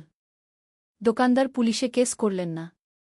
এরপর থেকে করিম নিয়মিত নামাজ পড়তে শুরু করল। বাবার দোকানে সাহায্য করত। খারাপ বন্ধুদের সাথে মিশা ছেড়ে দিল। একদিন সে বলল, আব্বা, আমি আবার পড়াশোনা শুরু করতে চাই। হাসিম মিয়া খুশি হলেন। কিন্তু খরচ? আমি দিনে দোকানে কাজ করব, রাতে পড়ব। যেভাবেই হোক মানুষ হতে চাই। সপ্তম অধ্যায়, আল্লাহর রহমত। করিমের তবা আর নতুন জীবন শুরুর কিছুদিন পর একদিন সকালে একজন ভদ্রলোক হাসিম মিয়ার দোকানে এলেন। আপনি হাসিম সাহেব? জিউ, আমি আহমেদ। কয়েক সপ্তাহ আগে আপনি আমার ছেলের হারানো টাকা ফিরিয়ে দিয়েছিলেন। আমি ব্যাংকে কাজ করি। আপনার সততার কথা শুনে মুগ্ধ হয়েছি। আপনি কি আমাদের ব্যাংকে নিরাপত্তা প্রহরীর কাজ করবেন? বেতন ২-৫ হাজার টাকা। হাসিম মিয়া বিশ্বাস করতে পারলেন না। কিন্তু আমি তো অশিক্ষিত। শিক্ষার চেয়ে বড় জিনিস হচ্ছে সততা। আমাদের এমন মানুষ দরকার। হাসিম মিয়া কাজটা নিলেন। এবার অভাব অনেকটাই কমা। করিম আর রহিম দুজনেই পড়াশোনা চালিয়ে যেতে পারল। অষ্টম অধ্যায়, নতুন পরীক্ষা। জীবন যখন কিছুটা স্বাচ্ছন্দ্যে চলছিল তখন নতুন পরীক্ষা এল। রহিমা খাতুনের স্বাস্থ্য খারাপ হল। ডাক্তার বললেন একটা বড় অপারেশন করাতে হবে। খরচ লাগবে ২ লাখ টাকা। ২ লাখ টাকা! হাসিম মিয়ার মাথা ঘুরে গেল। নতুন চাকরি করে কিছু টাকা জমেছে, কিন্তু এত বড় অঙ্কের টাকা কোথায়? করিম বলল, আব্বা, আমার এক বন্ধু আছে। তার বাবা ব্যবসায়ী। তিনি সুদে টাকা ধার দেন। নিয়ে নেই? হাসিম মিয়া দৃঢ়ভাবে বললেন, না ছেলে। সুদ হারাম। আল্লাহ এবং তার রাসূল সুদখোরদের বিরুদ্ধে যুদ্ধ ঘোষণা করেছেন। তোর মায়ের চিকিৎসার জন্য হারাম পথে যেতে পারি না। রহিম বলল, তাহলে কি করব আব্বা? আল্লাহর কাছে দোয়া কর। তিনিই একমাত্র সমাধানদাতা। পরিবারের সবাই রাতভর দোয়া করল। হাসিম মিয়া তাহাজ্জুদ পড়ে কান্নায় ভেঙে পড়লেন। আল্লাহ, আমি আপনার বান্দা। আমার স্ত্রীকে সুস্থ করে দিন। আমার সাধ্যের বাইরে এই খরচ। কিন্তু হারাম পথে যেতে পারব না। নবম অধ্যায়, অলৌকিক সমাধান। পরের দিন সকালে হাসিম মিয়া ব্যাংকে কাজে গিয়েছেন। ম্যানেজার সাহেব ডাকলেন।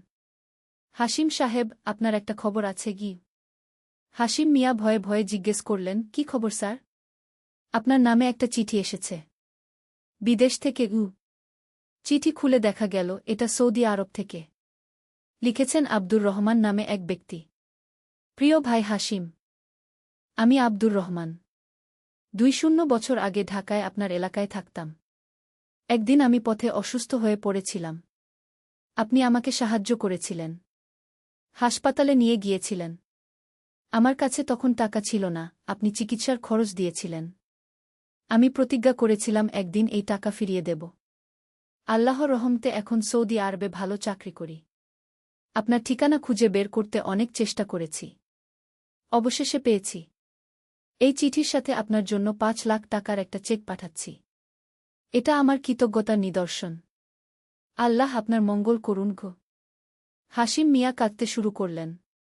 তিনি ভুলেই গিয়েছিলেন সেই ঘটনার কথা। ২০ বছর আগে এক অসুস্থ যুবককে হাসপাতালে নিয়ে গিয়ে চিকিৎসার খরচ দিয়েছিলেন। আজ আল্লাহ সেই নেকির বিনিময় পাঠিয়ে দিয়েছেন। দশম অধ্যায়, শিক্ষা আর উপলব্ধি। রহিমা খাতুনের অপারেশন সফল হল। সে সুস্থ হয়ে বাড়ি ফিরল। পরিবারে আনন্দ। করিম এই ঘটনা দেখে আরও বেশি ধর্মকর্মে মন দিল। সে বুঝল আল্লাহর রহমত কত বিস্ময়কর। রহিম বলল, আব্বা, আল্লাহ কিন্তু আপনার সততার পুরস্কার দিয়েছেন। না রহিম, আল্লাহ আমাদের পরীক্ষা নিয়েছেন। দেখতে চেয়েছেন আমরা কষ্টের সময় সৎ পথে থাকি কিনা। আমরা হারাম পথে না গিয়ে তার উপর ভরসা রেখেছি। তাই তিনি সাহায্য করেছেন। করিম বলল, আব্বা, আমি আগে বুঝতে পারিনি। ভেবেছিলাম ধর্ম মানলে শুধু কষ্টই পেতে হয়। কিন্তু দেখলাম আল্লাহ সবসময় আমাদের দেখছেন। একাদশ অধ্যায়, সমাজসেবা। অর্থনৈতিক অবস্থা ভালো হওয়ার পর হাসিম মিয়া সমাজসেবায় আরও বেশি মনোযোগ দিলেন। মসজিদে নিয়মিত দান করতেন। গরিব ছাত্রছাত্রীদের বৃত্তি দিতেন। করিম আর রহিম দুজনেই পড়াশোনায় ভালো করছিল। করিম আইন পড়তে চাইল। বলল, আব্বা, আমি উকিল হয়ে গরিব মানুষদের বিনামূল্যে আইনি সহায়তা দিতে চাই। রহিম বলল, আমি ডাক্তার হব। গরিব রোগীদের বিনামূল্যে চিকিৎসা দেবগু। হাসিম মিয়া খুশি হলেন। তোরা দুজনেই মানুষের সেবা করতে চাইছিস। এটাই আসল সফলতা গু। দ্বাদশ অধ্যায়, কমিউনিটিতে প্রভাব। হাসিম মিয়ার পরিবারের পরিবর্তন দেখে এলাকার অনেক মানুষ প্রভাবিত হল। যারা আগে ভাবত ধর্ম মানলে দারিদ্র্য আসে, তারা বুঝল সততা আর ধৈর্যের ফল কত মধুর। পাড়ার এক যুবক জহিরুল এসে করিমকে বলল, ভাই, আমিও তোমার মতো খারাপ পথে ছিলাম। তোমার পরিবারের গল্প শুনে মন পরিবর্তন হয়েছে। আমি কি তোমাদের সাথে নামাজ পড়তে পারি? করিম খুশি হয়ে বলল, অবশ্যই। চল, আমরা একসাথে আল্লাহর পথে চলি গু। এভাবে ধীরে ধীরে পুরো এলাকায় একটা ইতিবাচক পরিবর্তন আসতে শুরু করল। মানুষজন আরও ধার্মিক হল, সততার গুরুত্ব বুঝল। ত্রয়োদশ অধ্যায়, নতুন প্রজন্মের স্বপ্ন। কয়েক বছর পর করিম আইন পাশ করে উকিল হল। তার প্রথম কেসই ছিল একজন গরিব কৃষকের হয়ে জমি আদালতে ফিরিয়ে আনা। সে বিনা পারিশ্রমিকে কাজটি করল। রহিম মেডিকেল কলেজে ভর্তি হল। সে স্বপ্ন দেখত একদিন নিজের এলাকায় বিনামূল্যে একটা ক্লিনিক খোলার। হাসিম মিয়া এখন ব্যাংকের সিনিয়র অফিসার। তার সততার জন্য সবাই তাকে সম্মান করে। তিনি প্রতি মাসে এতিম ছেলেমেয়েদের জন্য অর্থ পাঠান। একদিন করিম বাবাকে বলল, আব্বা, আপনি কিন্তু আমাদের সবচেয়ে বড় শিক্ষা দিয়েছেন গি। কি শিক্ষা? যে আল্লাহর উপর পূর্ণ ভরসা রাখলে, সততার পথে চললে, তিনি কখনো তার বান্দাদের একা ছেড়ে দেন না গু। চতুর্দশ অধ্যায়, রহিমার গান। রহিমা খাতুন সুস্থ হওয়ার পর আরও ধার্মিক হয়ে উঠলেন। তিনি পাড়ার মহিলাদের কোরআন শেখানো শুরু করলেন। তার কাছে প্রায় মহিলারা এসে জীবনের নানা সমস্যার সমাধান চাইত। একদিন এক মহিলা এসে বলল, ভাবি, আমার স্বামী বেকার। সংসারে অভাব। ছেলেমেয়েদের পড়ানোর পয়সা নেই। মনে হয় আল্লাহ আমাদের ভুলে গেছেন গু। রহিমা খাতুন বললেন, বোন, আল্লাহ কাউকে ভোলেন না। আমাদেরও তো এমন দিন গেছে। কিন্তু আল্লাহ আমাদের ধৈর্যের পরীক্ষা নিয়েছেন। তুমি হালাল পথে থাক, নামাজ পড়, দোয়া কর। দেখবে আল্লাহ সমাধান দিয়ে দেবেন গু। এই পরামর্শে অনেক পরিবার উপকৃত হল। রহিমা খাতুনের দোয়া আর উপদেশ এলাকায় বিখ্যাত হয়ে গেল। পঞ্চদশ অধ্যায়, করিমের বিয়ে। করিম যখন 2-5 বছর বয়সে পৌঁছাল, বাবা মা তার বিয়ের কথা ভাবতে শুরু করলেন। কিন্তু করিম বলল, আব্বা, আমি এমন মেয়েকে বিয়ে করতে চাই যে ধার্মিক, সৎ, আর আমার মতোই মানুষের সেবা করতে চায় গু। হাসিম মিয়া বললেন, এটাই তো আসল কথা। টাকা পয়সা, রূপযৌবন সব শেষ হয়ে যায়। কিন্তু ভালো চরিত্র আর ধর্মভীরুতা সারা জীবন থাকে গু। কিছুদিন পর পরিচিত এক পরিবারে মেয়ে দেখা গেল। মেয়েটির নাম সালমা। সে মাদ্রাসায় শিক্ষকতা করে, গরিব ছেলে মেয়েদের বিনামূল্যে পড়ায়। তার চরিত্র আর ধার্মিকতার প্রশংসা এলাকা জুড়ে। করিম আর সালমার বিয়ে হল। সাদাসিধে অনুষ্ঠান। অতিরিক্ত খরচ না করে যে টাকা বাঁচল, সেটা দরিদ্রদের মধ্যে বিতরণ করা হল। ষোড়শ অধ্যায়, রহিমের সংগ্রাম। রহিম মেডিকেল কলেজে পড়ার সময় অনেক চ্যালেঞ্জের মুখে পড়ল। সহপাঠীদের অনেকে বিলাসবহুল জীবনযাপন করত। তারা রহিমকে নিয়ে কটাক্ষ করত, তোর বাবা তো গরিব। তুই কিভাবে ডাক্তার হবি? রহিম কষ্ট পেত, কিন্তু বাবার কথা মনে রাখত। মানুষের কথায় কান দিস না। তুই তোর লক্ষ্যে অটল থাক গু। একবার পরীক্ষায় খারাপ ফল করল। মনে হলো হয়তো সবাই ঠিকই বলছে, তার দিয়ে ডাক্তার হওয়া হবে না। সেদিন রাতে সে অনেক কাঁদল। বাবা তাকে বোঝালেন, রহিম, একবার ব্যর্থ হলেই সব শেষ না। আল্লাহর নবী মুসা যখন ছোট ছিলেন, তিনি কি জানতেন একদিন বনি ইসরায়েলের নেতা হবেন? জীবনে চড়াই-উতরাই আছে। কিন্তু আল্লাহর উপর ভরসা রেখে এগিয়ে যেতে হয়। রহিম আরও বেশি পড়াশোনায় মনোযোগ দিল।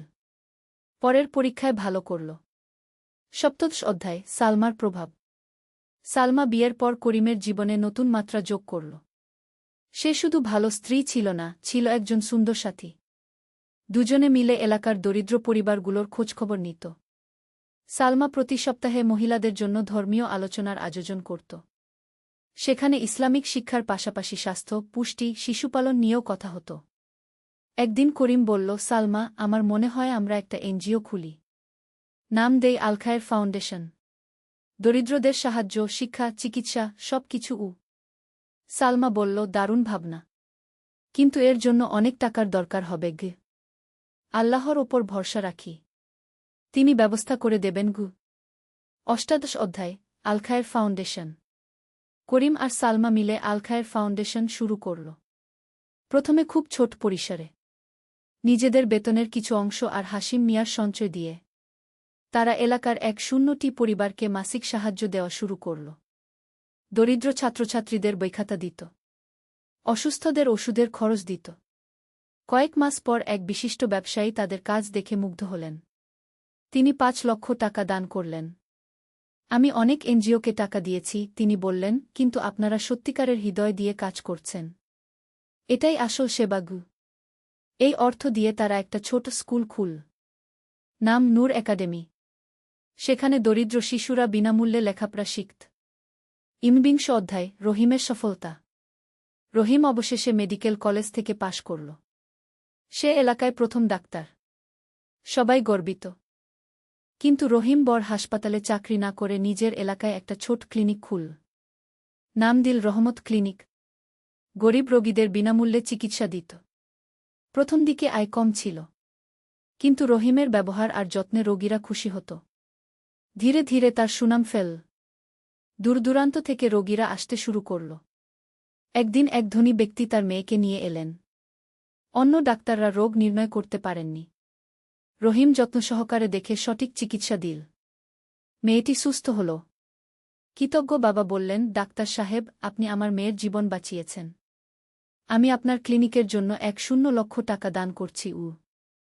এই টাকা দিয়ে রহিম ক্লিনিককে আরও উন্নত করল, একটা পূর্ণাঙ্গ হাসপাতালের রূপ দিল। 20 অধ্যায় পরবর্তী প্রজন্ম। করিম আর সালমার একটি ছেলে হল, নাম রাখল ইব্রাহিম। রহিমেরও একটি ছেলে হল, নাম ইউসুফ। হাশিম মিয়া নানা হয়ে আনন্দে আত্মহারা। তিনি নাতিদের নিয়ে বললেন, এই ছোট্ট সোনাগুলো আমাদের স্বপ্নের পরবর্তী প্রজন্ম গো। তিনি নাতিদের ছোটবেলা থেকেই ইসলামিক শিক্ষা দিতে শুরু করলেন। কোরআন শেখাতেন, নবীজির গল্প বলতেন।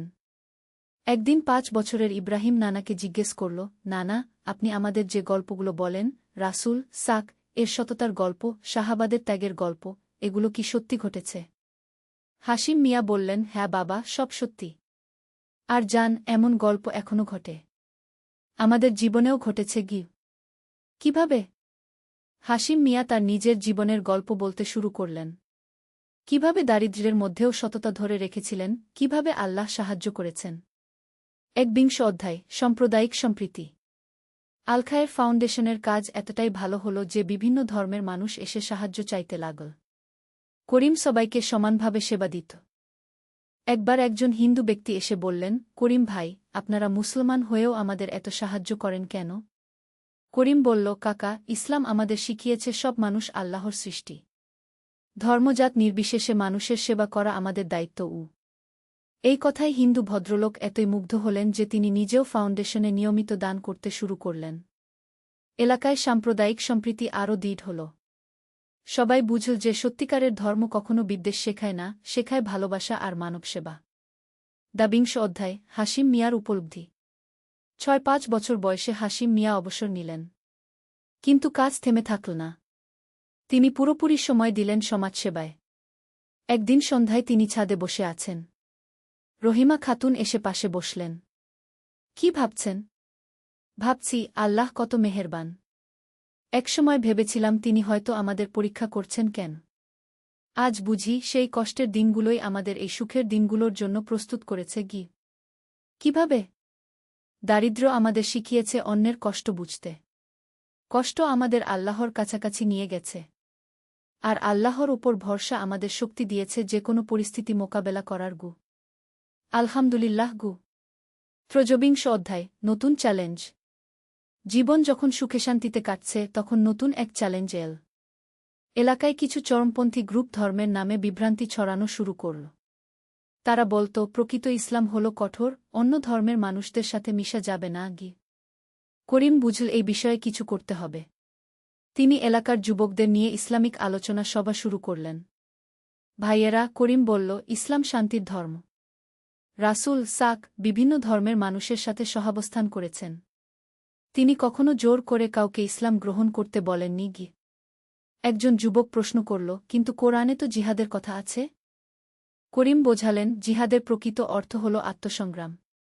নিজের মনের খারাপ প্রবৃত্তির বিরুদ্ধে লড়াই। আর যদি যুদ্ধের কথা বলি, সেটাও শুধুমাত্র আত্মরক্ষার জন্য, আগ্রাসনের জন্য নয় গিয়ে। এই আলোচনায় অনেক যুবক সঠিক ইসলাম বুঝতে পারল। চরমপন্থীদের প্রভাব কমে গেল। চতুর্বিংশ অধ্যায়, শিক্ষার আলো। নূর একাডেমি এখন একটা পূর্ণাঙ্গ স্কুল। সেখানে ৫০০ শিশু পড়াশোনা করে। শুধু বইয়ের শিক্ষা নয়, নৈতিক শিক্ষাও দেওয়া হয়।